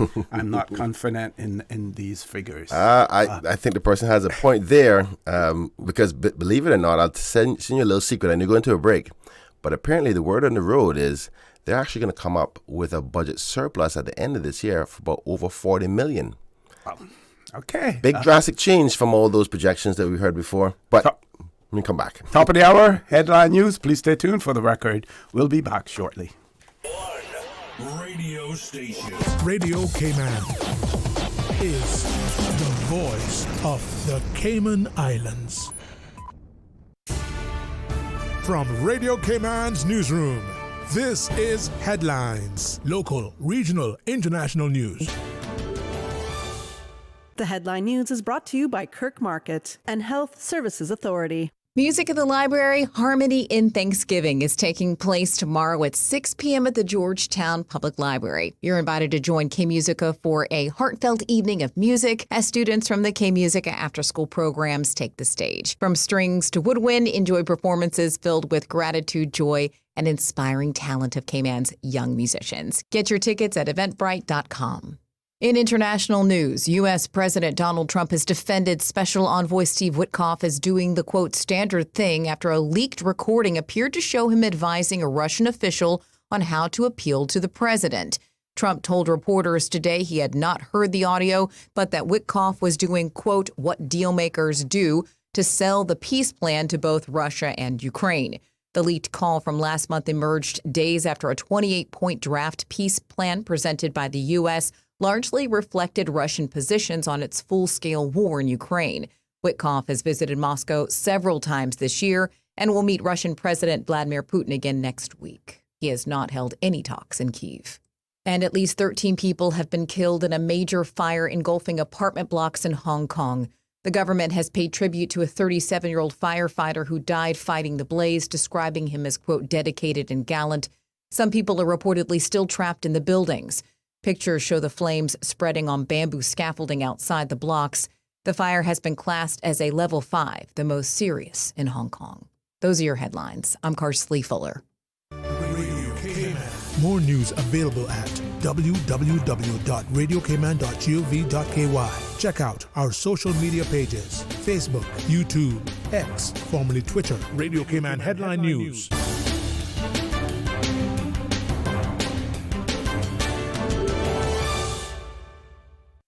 At HSA, we strive to provide the highest standard of care with compassion, integrity, and dedication. And so we say thank you, Cayman, for continuing to make us the most awarded organization on island by voting us the best of Cayman Islands in 9 medical categories. Your support reminds us why we do what we do, to serve the Cayman community with kindness and excellence. To find out more about our award-winning services, visit hsa.ky. At HSA, we are committed to caring for you. This holiday season, let Kirk Market do the roasting so you can do the hosting. Visit in-store or shop online and order your traditional family feast, complete with classic roasted turkey and ham, all the tasty sides and trimmings. Let the chefs at Kirk Market be your holiday helpers so you can spend less time in the kitchen. Order online at kirkmarket.ky or visit in-store today. And don't forget to visit the florist at Kirk Market to find the perfect centerpiece for your table. There's no place like Kirk Market for the holidays.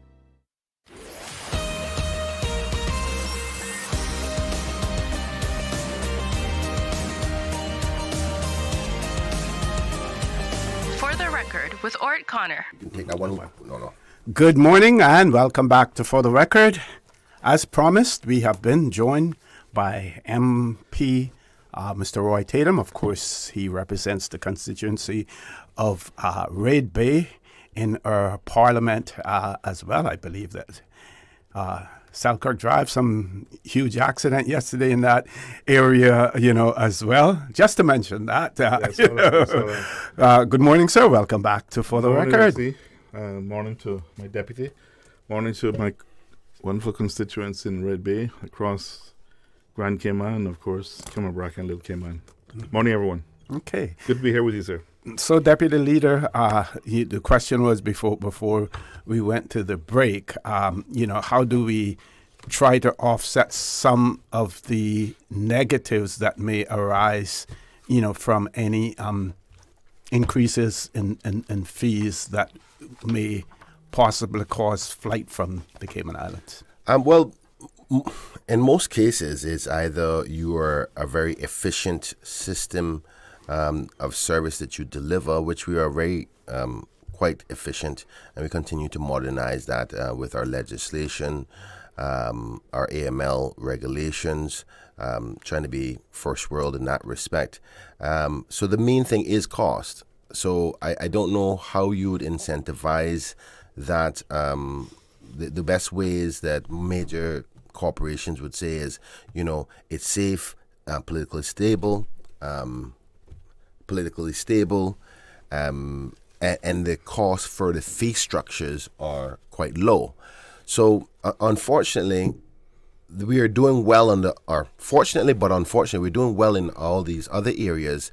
It's the fees that will now become the competitive edge. So, for example, there is a major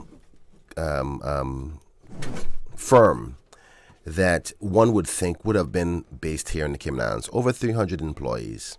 I won't say the name or say too much about it, but they decided to do it in Ireland.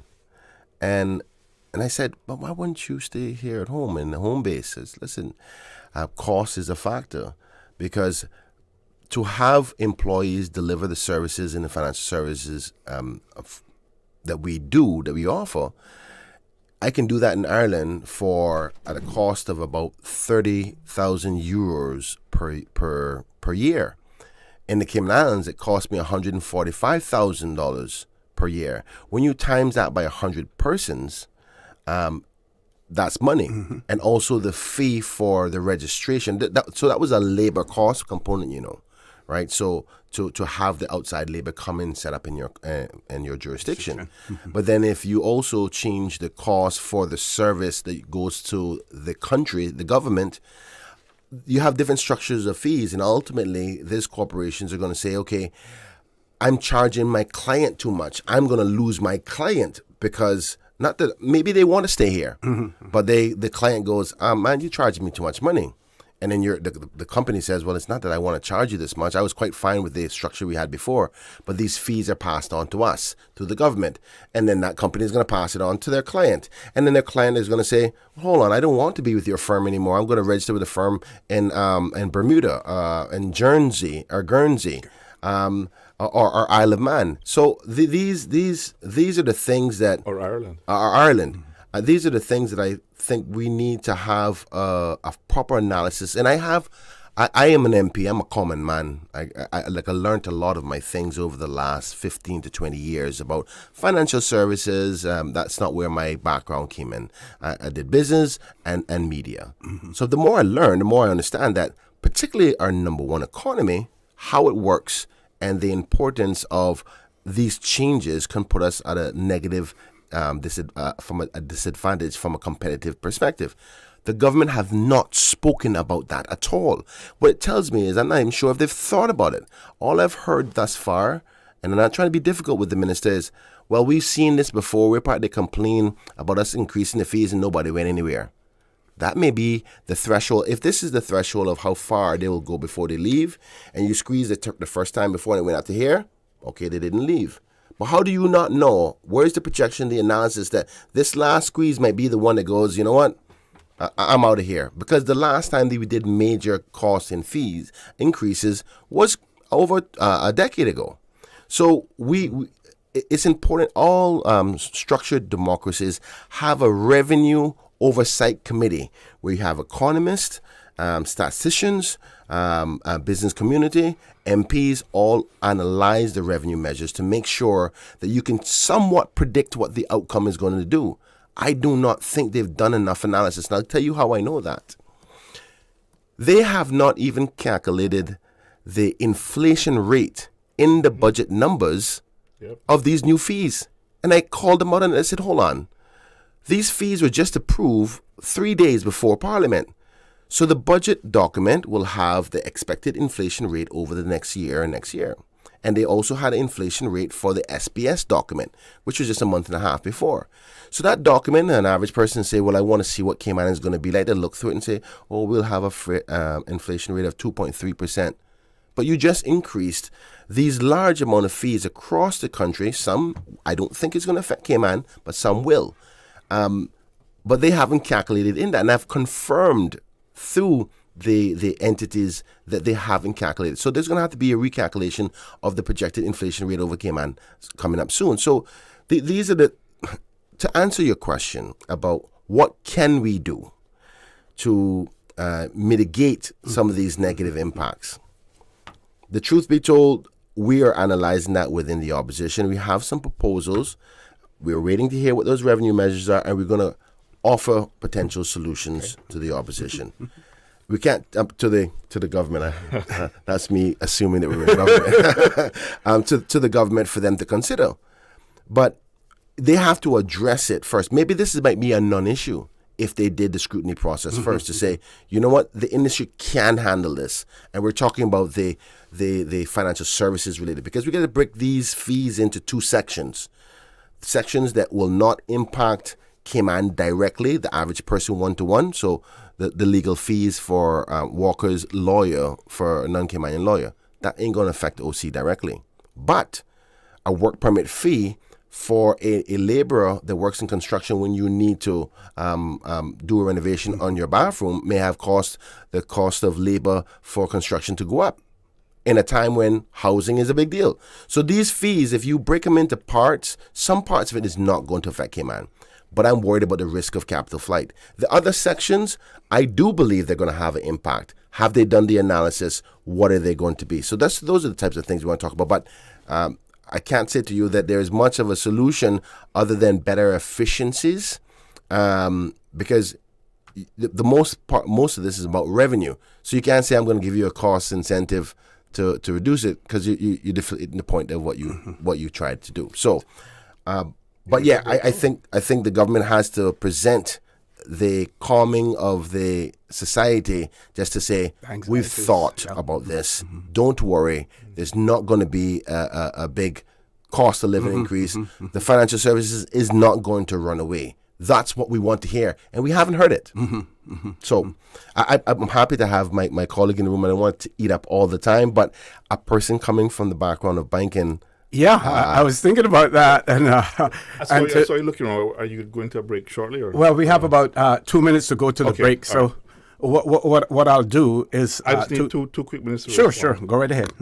I learned a long time ago, not just... I learned a long time ago in this, once I started getting involved with politics and paying attention to the country. And then I had the good fortune of working within two governments, that whenever you're bringing a bill, making a change, doing revenue measures, it's always good to talk to industry. Yeah. Right? If you're doing something with regards to the environment, talk to the folks who understand the environment, both sides of it. But certainly in terms of these revenue measures, I remember I mentioned 2 or 3 occasions that I was, as I sat there listening, that I was amazed that I'm here in Finance Committee hearing the government saying, oh, we haven't spoken to so-and-so yet. Yeah, we may need to revisit this. And if we need to, we'll do some tweaks, and we'll find some other government, some other revenue measures from someplace else. We'll go after the banks, we'll go after whoever, right? They didn't quite use the words go after, but I think you know what I'm putting in. So the fact that wasn't fully done gives me concern. When you speak to business, yes, you may get pushback about that's the worst thing in the world, but oftentimes what you might get is things you didn't appreciate, things you didn't think of, that you can go away and you can say, you know, these 15 things, this first 10 really was, or first 12 was nonsense, but these other 3, we need to bring those into the equation and see if that impacts our view or perspective on these. I don't think, someone said to me, you know, I tried to defend the government somewhat, but like I don't usually like these kinds of words. Someone said to me they thought they had a bit of an arrogance in the way they were saying that they were satisfied these fees would impact average Cayman. So average Cayman is saying this to me. And he started to outline the work permit fees for his caregiver. He also mentioned a friend of his who had a business with expatriate drivers, and he's going to know, it's a very small business, he's going to have to cover the cost of the driver's license for these drivers. And as he said to me, it's one thing after another, and it's a cumulative effect. So I might need to go to a break, and I'll just stop it there. Okay. And I just wanted to say 2 questions. So when we come back, the one in relation to, would there be the parliamentary committee that you spoke about?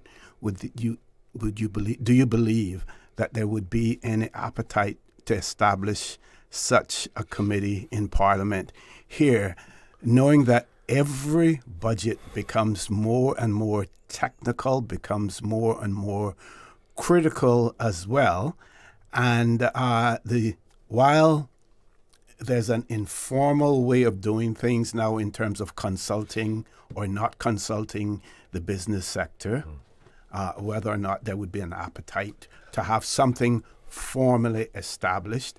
And my other question would be the role of Cayman Finance, because the question came up in Finance Committee about the funding for Cayman, Finance, and whether or not that should be the business community, the entities that they represent, whether or not they should be funding that as opposed, to the government, because at the same time the government may be funding a beaten stick for themselves, as well in that regard. And then one more comment, at least not defending anything, but we have moved way past the days.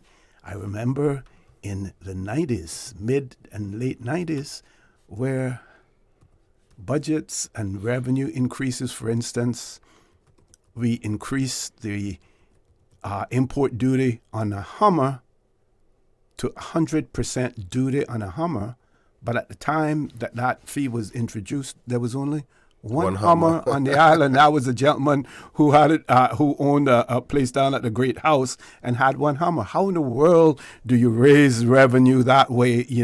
With only one. I think source. I think that was the message with the water more Hummers.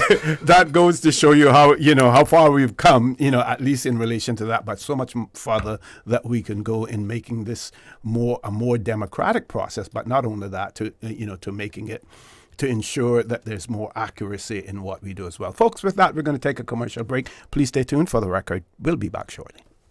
Accidents and illnesses can strike without warning. Ouch! When it comes to urgent care, every second counts. At Doctors Hospital, we have a dedicated team of experienced doctors and nursing staff available to you 24 hours a day, 7 days a week. Don't waste time in an overcrowded emergency room when you need urgent care. Whether it's a broken bone, a severe infection, or a sudden illness, trust in Doctors Hospital's unwavering dedication to providing the best immediate care. For complete urgent care when you need it the most, choose Doctors Hospital, located in Georgetown, 16 Middle Road. She hear clunk and her car stop. I was just about to send her some money, so I send it straight to her JN Money Transfer card. It cost me less, and perhaps she use the card, pay the garage right away. She'll get discount through the JN Rewards program in Jamaica. This card make things easy. You can even get funds at any multi-link ATM. JN Money Transfer Card. Fast, affordable, convenient. Tell your loved ones in Jamaica about it. Sign up is free. This holiday season, let Kirk Market do the roasting so you can do the hosting. Visit in-store or shop online and order your traditional family feast, complete with classic roasted turkey and ham, all the tasty sides and trimmings. Let the chefs at Kirk Market be your holiday helpers so you can spend less time in the kitchen. Order online at kirkmarket.ky or visit in-store today. And don't forget to visit the florist at Kirk Market to find the perfect centerpiece for your table. There's no place like Kirk Market for the holidays. Big news at Cayman Airways. We've added more flights to Miami and airfares start from just $80 US each way plus taxes. You heard that right. This fare is less than the taxes and fees. Whether you need a day trip or an afternoon flight on a Friday, Cayman Airways has you covered for that Miami trip with fares as low as $80 US each way. Some conditions apply and these cheap seats are limited, so hurry and book your seats today at CaymanAirways.com. More flights, more trips, more Miami with Cayman Airways. For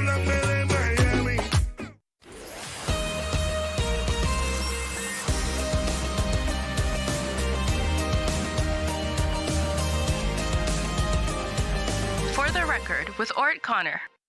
Good morning and welcome back to For the Record. In the studio with me now, we have the Member of Parliament representing the constituency of Red Bay, Mr. Roy Tatum, and with us from the inception, Deputy Leader of the Opposition, MP, Mr. Kenneth Bryan.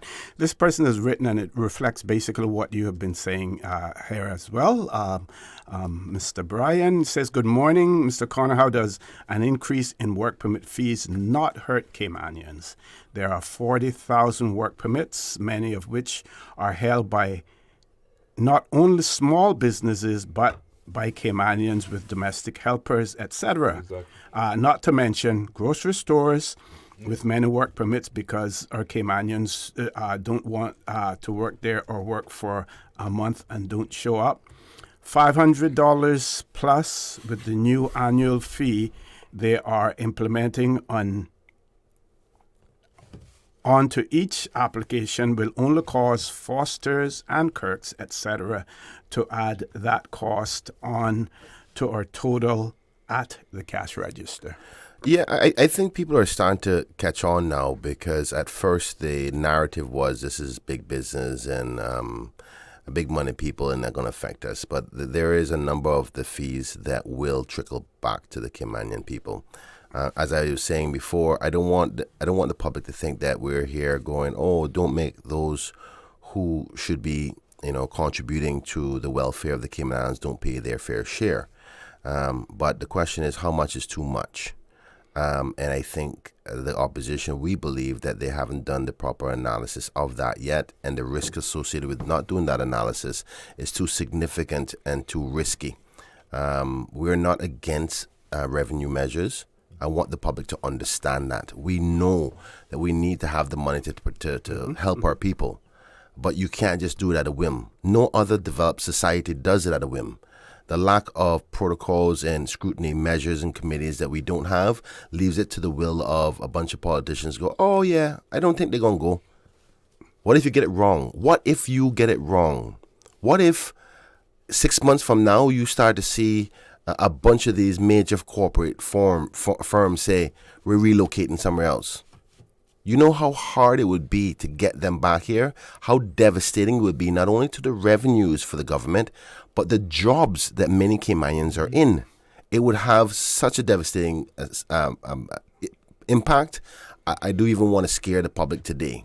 Because maybe not something to need to be scared about, but what we want to hear is you've considered that, and all the professional indications give you is it's going to be fine.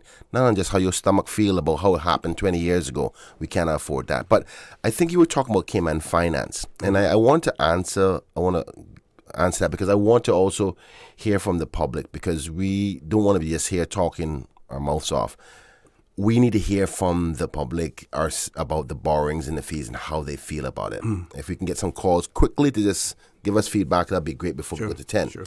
But Cayman Finance is an important entity, and I support them because they're no different than the CETA organization and how much money the Department of Tourism spends on tourism. So if Cayman Finance isn't out there promoting Cayman and the industry, you would say, okay, well, you're the industry, you're making money off it. Why don't you go out there and pay for the promotion? And if they don't, I think people keep on forgetting that we make money off of them too. So CETA, for example, from a tourism perspective, I'll just use what I know. CETA advertises Cayman. So does American Airlines advertise Cayman. But our Department of Tourism also advertises Cayman.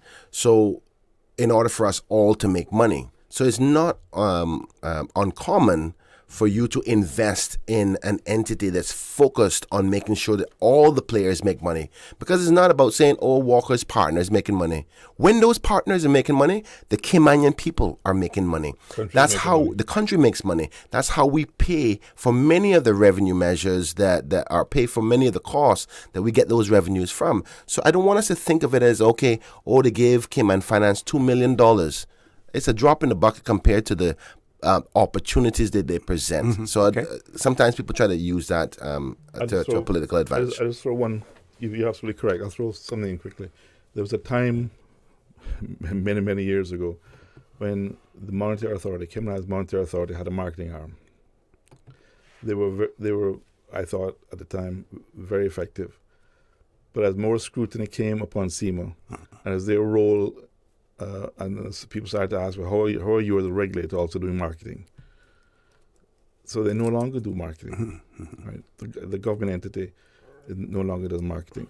So then who does the marketing for the financial services? Yes, the banks, since they will do their own. But who then markets the Cayman Islands as the destination for the work that we do, for the funds business, and so on, for the aircraft that are here. So that is what this organization does for us, similar to CETA, as you just indicated. Correct. And it is an important function, an important role. We need to make sure, though, that the organizations that are part of it do play their part as well. I believe that is the case for most of them. Yeah, I'm sure that they're not relying solely on Cayman Finance, in terms of their exposure and correct. Yeah. But it does get Cayman into certain rooms. And granted, the Premier himself, as the Minister for Financial Services, goes out and promotes as well. But it's not in your traditional marketing sense. Yeah. Cayman Finance do strategic marketing strategies where they go to conferences, explain in jurisdictions where we're trying to get more market share exactly how our framework, our legislative framework, is beneficial for your company and how many companies are here. So they're not only, selling walkers or maples. They say all the offerings and here. So it's no different than what I used to do as minister, going out there working with private sector partners. So we would see a lot of the CETA members at these conferences while I'm there as a government member, but also there Weston would be there or the chairman for the CETA organization. So it's about marketing. Trust me. I would have been the first one to say, and again, one away from that. But this one is valuable. Okay. Trust me for that from a common perspective. But you were also asking about oversight committee, whether the government is open to that. I think they will be. It's logical. But we want to wait till we hear about the revenue measures before we be too accusatory. I don't want I want to, if there's anything they can take away from what we've said so far in Finance Committee, what we said in our press release, we're not here to beat down on the government. There's many parts of the budget that was good. The revenues and the borrowings is where our concerns are. And we believe there could be more safeguard steps taken to ensure that this is not going to have the negative effects. And if you project there are going to be negative effects, what are you doing to mitigate those negative effects, right? Simply put. But every time we ask common sense questions, they come up with some of the ridiculous answers. How do you mean you continuing to consult? Or I feel that they ain't going to go nowhere. No, I don't care about how you feel. I want to hear that you've done your analysis appropriately, and I'm not worried that in 6 months, a year from now, Cayman is in a mess because all the businesses are leaving. And that's what we want to hear from them. So we're still giving them a leeway. We could have come down a little bit harder in respect to our commentary, not that we have any authority over them. But these safeguards, these scrutiny safeguards are in place to ensure, what if you had a government that just didn't care and came in and said, you know what, I am increasing the cost of living left, right, and center, but there's no scrutiny controls to stop them from doing that or oversight to explain to the whole economy could be in a lot of trouble. So with that being said, we look forward to December, but I want to go back now to the public. Because I think that most of us have had conversations with individuals since the announcement of the fees. Interestingly, the fees in its details didn't happen until after the debate. And I think that was strategic because they know if they listed out those fees before the debate, we would have critiqued them and criticized. I see criticize with such a negative connotation, but examined them and highlighted their negative impacts. And they didn't want to do that. Just the listening audience understands. The debate that we're referring to is the initial debate on the budget itself. Correct. Right?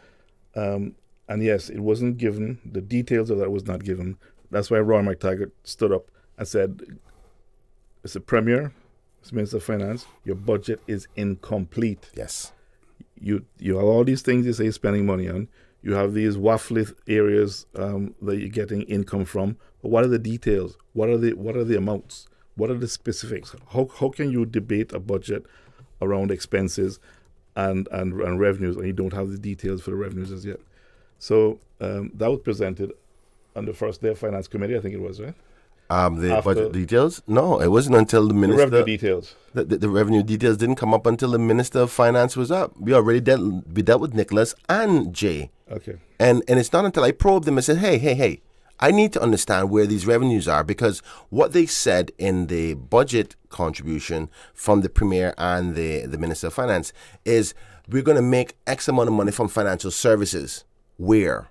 From what lawyers, from what the details. So you see that they've released those details now. Now we can examine that and say, hold on, if you're going to increase that, this is going to have that effect. Now they're strategic. They're not stupid. They're politicians too. And Ralston, my good friend, is been in this game a while. He knew what he was doing by not listing the details of it until after the budget. And not only that, but after some of the ministers were gone, I was like, hold on, I need time to do my job properly, to examine this, speak to private sector, speak to the specialists who understand it better, so I can come to the conclusion and fight on behalf of the people so there's not a cost effect.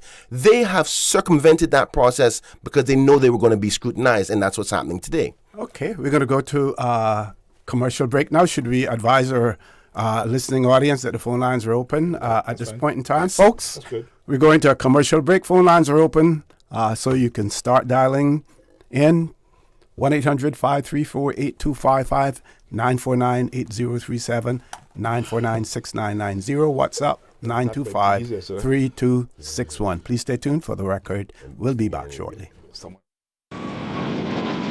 Big news at Cayman Airways. We've added more flights to Miami and airfares start from just $80 US each way plus taxes. You heard that right. This fare is less than the taxes and fees. Whether you need a day trip or an afternoon flight on a Friday, Cayman Airways has you covered for that Miami trip with fares as low as $80 US each way. Some conditions apply and these cheap seats are limited, so hurry and book your seats today at CaymanAirways.com. More flights, more trips, more Miami with Cayman Airways. Babe, not tonight. You keep poking me and I need to be rested for meetings tomorrow. What? I was almost asleep. That's the mattress spring I keep telling you about, not me. We really need to get a new mattress. Tossing and turning, back hurting, can't sleep? It might be time to turn in your old mattress and go to bed with a new one. Browse the huge mattress showroom at Brand Source Home Gallery and pick the perfect mattress today. With mattresses to suit every budget, Brand Source Home Gallery stocks a wide selection of sizes and styles like pillow top and gel memory foam. So stop tossing and turning and sleep better tonight with a new mattress from Brand Source Home Gallery, Dawson Drive, Industrial Park. This holiday season, let Kirk Market do the roasting so you can do the hosting. Visit in-store or shop online and order your traditional family feast, complete with classic roasted turkey and ham, all the tasty sides and trimmings. Let the chefs at Kirk Market be your holiday helpers so you can spend less time in the kitchen. Order online at kirkmarket.ky or visit in-store today. And don't forget to visit the florist at Kirk Market to find the perfect centerpiece for your table. There's no place like Kirk Market for the holidays. My mom's a superhero. She always knows what to do when I feel icky. Yesterday, we went to West Bay Pharmacy, and they had everything she needed. Medicine, my favorite band-aids with dinosaurs, and even flavored vitamins. Mom says they keep our family healthy. I think they're magic. But don't tell anyone. I think superhero shop at West Bay Pharmacy. West Bay Pharmacy, where the superheroes shop. West Bay Pharmacy and Centennial Towers. Convenient quality care is just around the corner.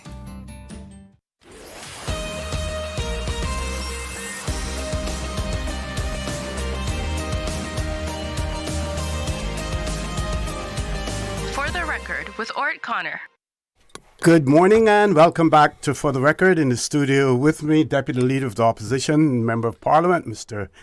Kenneth Bryan, and Member of Parliament for Red Bay, Mr. Roy Tatum. I believe we do have a caller. Let's go to the phone lines. Caller, good morning. Welcome to For the Record. Good morning, Jose. Good morning, good morning. How are you? Morning. Good man. Morning, Mr. Brian. Morning, Mr. Tatum. Good morning, sir. Yeah, I you know, I listen to you and Mr. Joey and Mr. Roy, you know, and I get the notion that you guys are really anti-Caymanians. You know, that's from my point of view. Now listen to me. You know, you got to be careful where you let on your ship, you know, because if you're not captain, you want to pull the plug or lock up the fuel valve or do something. But you guys now voting for the budget, that don't explain anything to me. It doesn't. I mean, you know, who's Elvis? You know, but Now, Mr. Elvis, I think we explained exactly why we did that earlier. It's my turn now. It's my turn. You have a question? Yeah, I have a comment. You don't answer questions. Go ahead, caller. Go ahead, please. Okay, thank you. Let me have my say. Go ahead. You remember, Mr. Brian told you it's a government registration, and you didn't take him off. He back on again. Well, it's a government registration, and I am to be a Caymanian citizen, born and bred. Now, I listen to the things, but the fees. Now, the Christmas time is coming up, right? Because we always got this thing that anti-Caymanian. Listen, now they say you can up the fees from $500 important duties for residents of the Cayman Islands, right? You can go to Miami, Hong Kong, anywhere in the world, and bring back $1,000 for the stuff, duty free. You know something? I don't see the loophole in that, because that can benefit expats more than the indigenous Caymanians that vote for you, Mr. Brian, and vote for you, Mr. Roy. Because a lot of them don't vote for not doing have a passport to go anywhere. Period.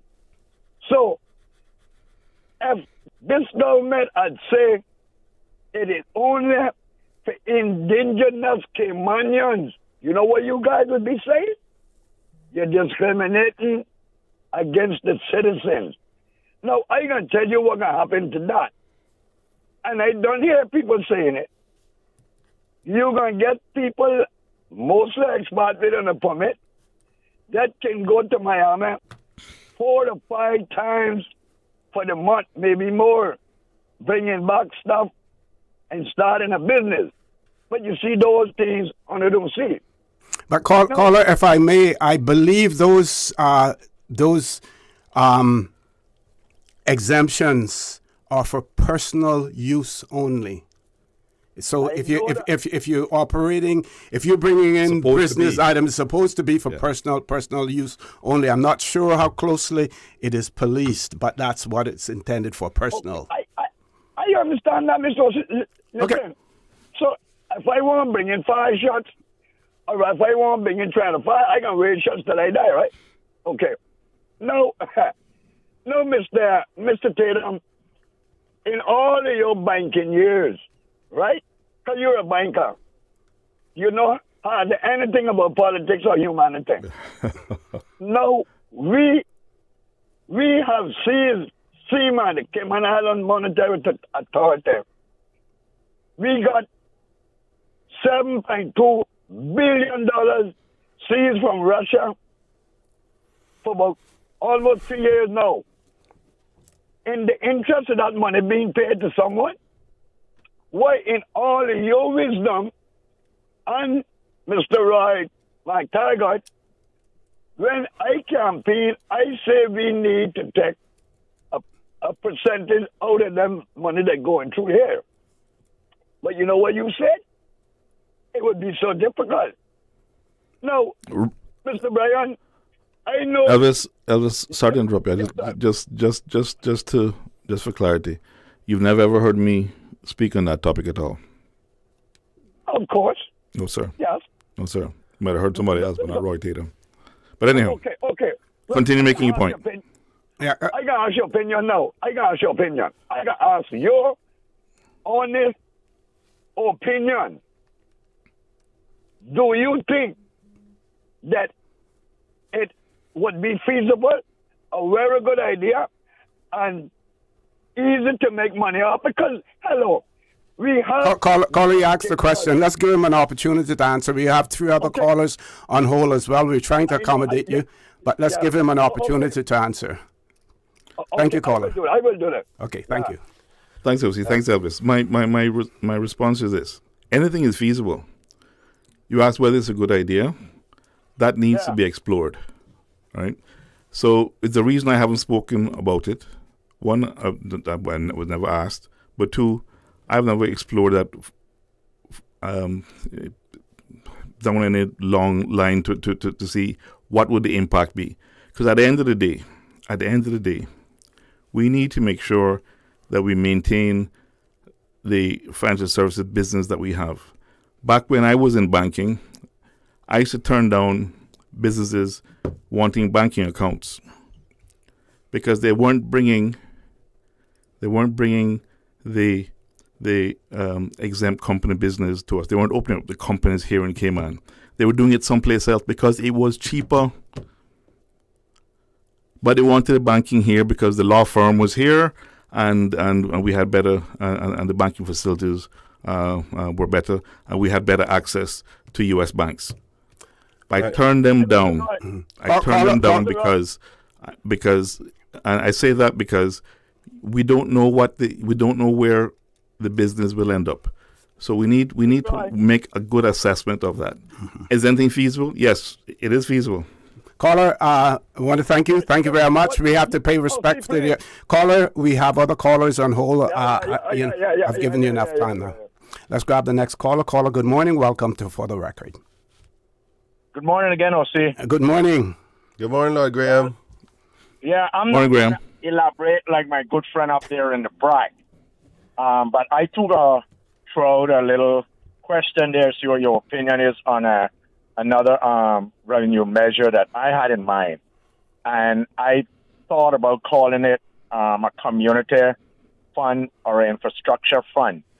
How about putting a $500 on every work permit holder, paid by the work permit holder, not by the employer. That is for the fact that I know it's so much free for all. They're on the road 24/7. Well, I would say they pay for that because they're licensed their car. But beaches, leaving the garbage clean up, going to the basketball, turning on the lights at any minute, any time, leaving them on, burning all night, going to the volleyball court, doing the same Smith Market Day, $10,000 water bill, those kind of things. So I had an idea of placing a $500 a year on all work permit holders that will be paid by the work permit holder to get the stamp. Before the stamp can go in their passport, then they pay that $500. What do you think about that? Lord Graham, thank you so much for the question and being concise to the point, unlike the other caller. I hear, first off, any kind of revenue measure should be examined and considered. First off, the legality of it. $17.5 million, that'll bring you a year.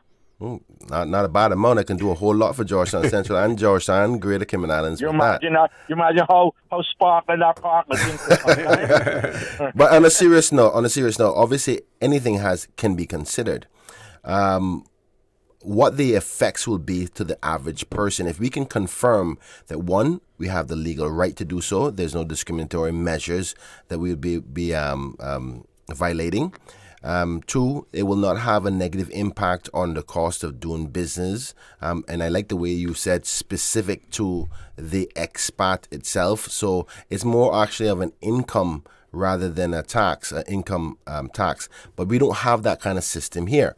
Now, it could also make the labor component non-attractive for workers, because here's the thing that, sadly, and I don't want you to take it the wrong way, not you particularly, but anybody for that fact, we're all okay to say the expats, the expats, the expats, because they're expats, and everybody's cool to put the pressure down on them, and there's justification for saying paying their fair share. But having the pressure on those expats, particularly when there's a unfortunate high level of dependency on them, it will have a negative effect in some capacity. Now, it's our job to examine what those negative capacities are, whether we're willing to deal with them, digest them, accept them, or say we are going to mitigate the negative effects in some other capacity. Because as we think about the effects on a lot of the non-Caymanians who are working here, those people work for Caymanians as well. So will getting outside labor in Cayman become further unattractive? Like, I'm not working in Cayman, it's too expensive, you can't find an apartment, the food too expensive, plus you get this added tax. Waiting to come. Yeah, I know, that's true. That's possibly true. It may not be a deterrent at all. So I'm saying that as long as we do the analysis to say, you know what, this is not going to stop us from getting outside labor that we need because we don't have enough Caymanians to do it, then yes, do it. We need to do whatever it takes for Caymanians. But my job is to be responsible that whatever decision I make or whatever decision we make together, we've made the proper analysis first, because there can be some unforeseen impacts that we're not prepared for. That's all. Assessment. Lord Graham, thank you.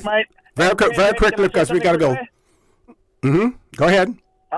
That could be that I could assist Elvis and him want to tap into some of the monies that are passing through, because we sent out $360 million a year on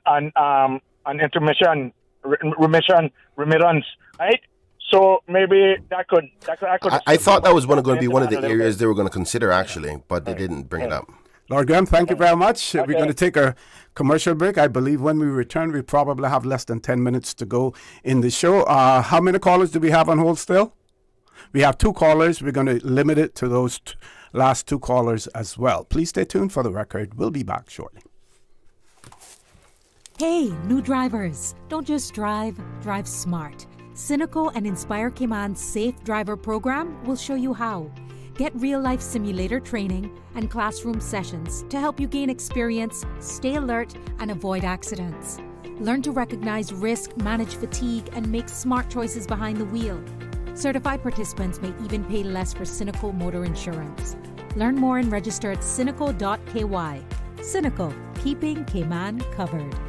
Did you know that Doctors Hospital provides urgent care services 24 hours a day, 7 days a week? And Doctors Hospital's urgent care physicians have access to the most advanced MRI and CT imaging in the Caribbean, providing reliable diagnostics when you need it most. When you need quality urgent care for an illness or injury, Doctors Hospital is here for you 24/7. Whether it's a migraine, chest or abdominal pain, shortness of breath, broken bones, or another urgent need, Doctors Hospital at the top of Walker's Road. Urgent care right now.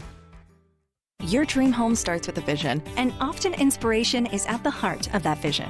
Brand Source Home Gallery's in-house designers are here to help bring your vision to life. Whether you're remodeling or building a new home, Brand Source Home Gallery is your one-stop solution. Explore their kitchen cabinets, sinks, faucets, bath fixtures, tubs, vanities, and more. Let Brand Source's designers help and inspire you with your next project. Call 623-5000 and schedule an appointment with a design expert at Brand Source Home Gallery, Dorsey Drive, Industrial Park, serving Cayman for 50 years. This holiday season, let Kirk Market do the roasting so you can do the hosting. Visit in-store or shop online and order your traditional family feast, complete with classic roasted turkey and ham, all the tasty sides and trimmings. Let the chefs at Kirk Market be your holiday helpers so you can spend less time in the kitchen. Order online at kirkmarket.ky or visit in-store today. And don't forget to visit the florist at Kirk Market to find the perfect centerpiece for your table. There's no place like Kirk Market for the holidays.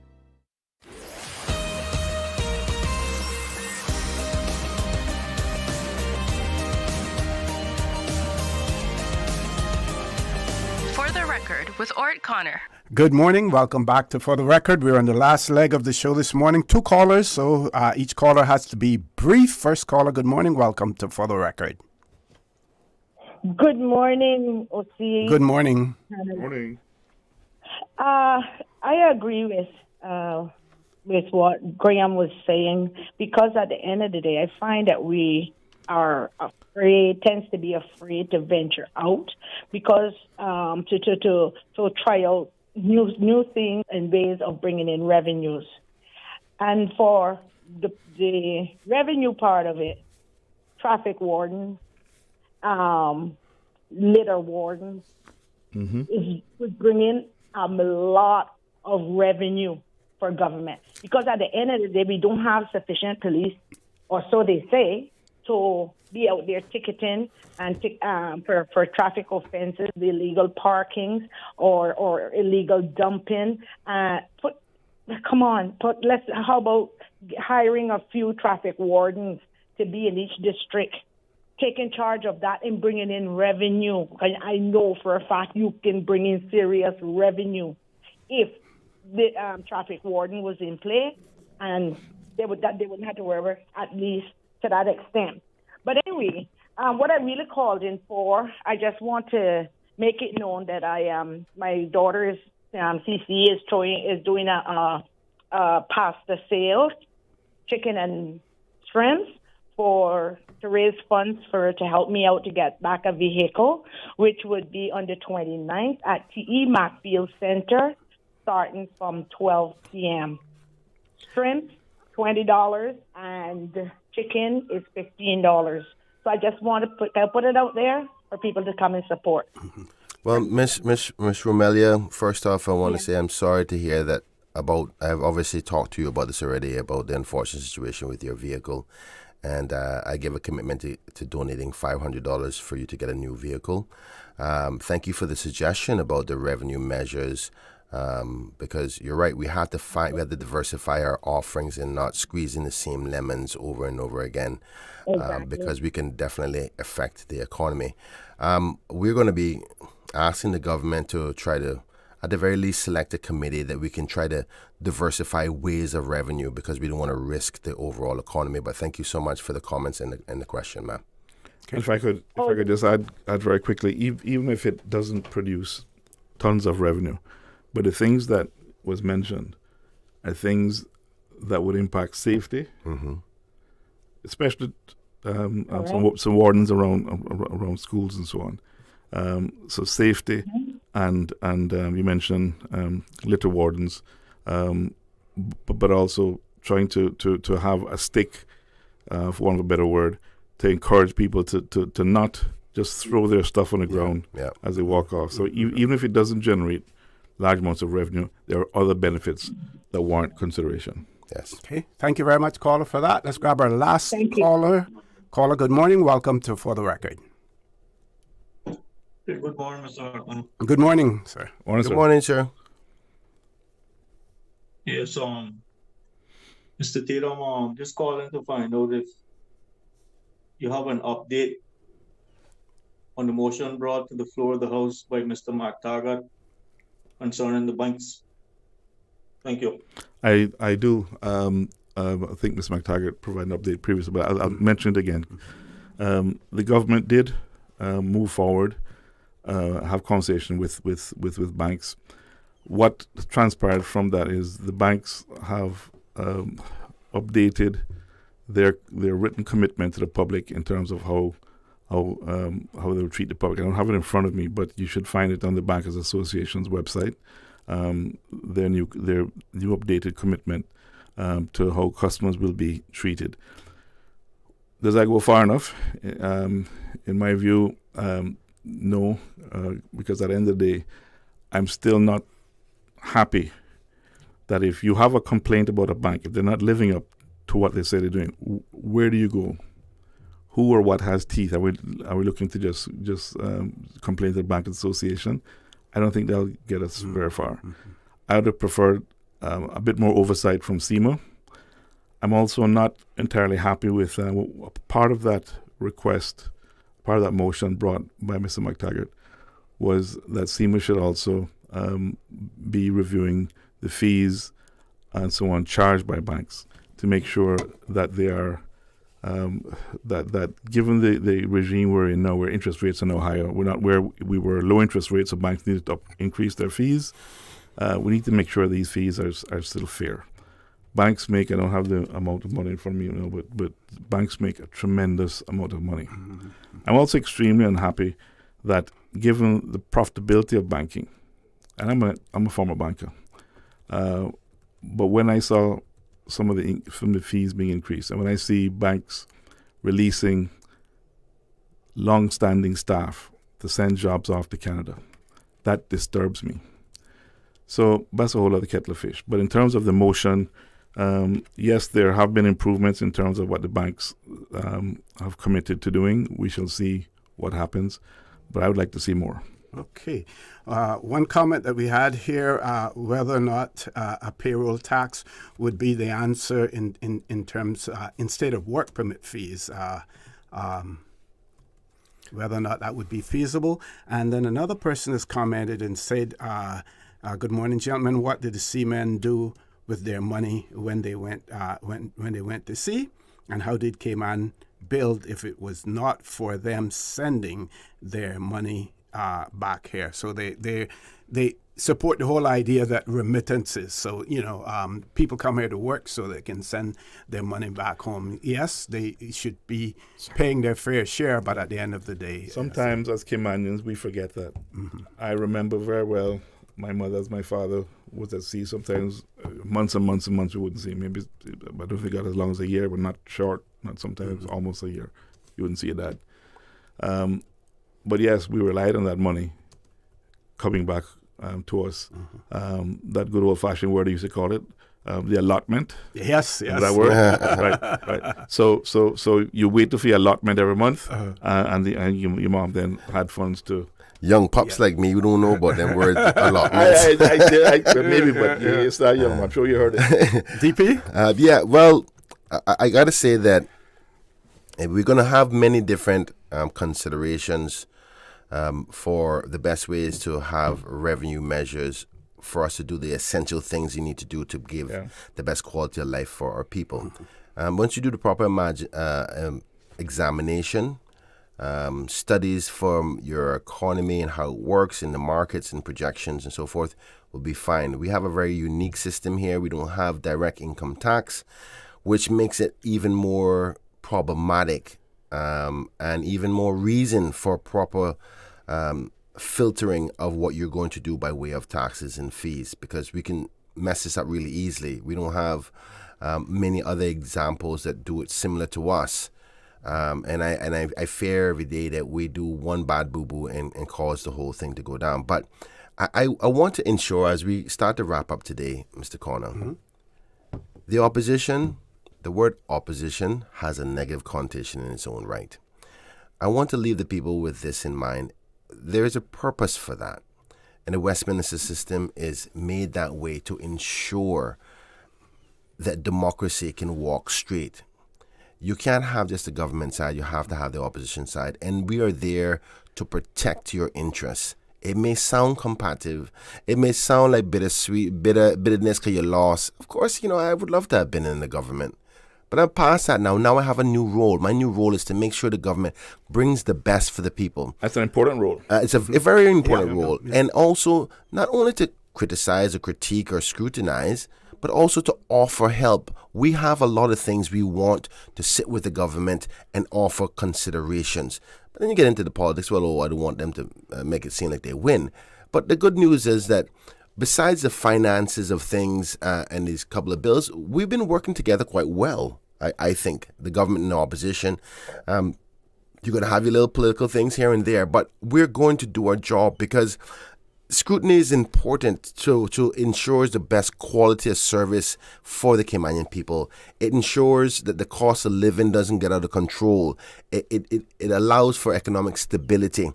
Make sure you get the value for money. Make sure that you can stop corruption if you ever see it. Because if we're not doing our job, a runaway government can do a lot of bad things. So it's important, and I know that there's sides to this, right? There's some people who supported the TCCP, the National Party, the Independents, and the Progressives. I'm not going to get everybody to like us, right? But our job is important. Don't always see it as we're trying to get one against them.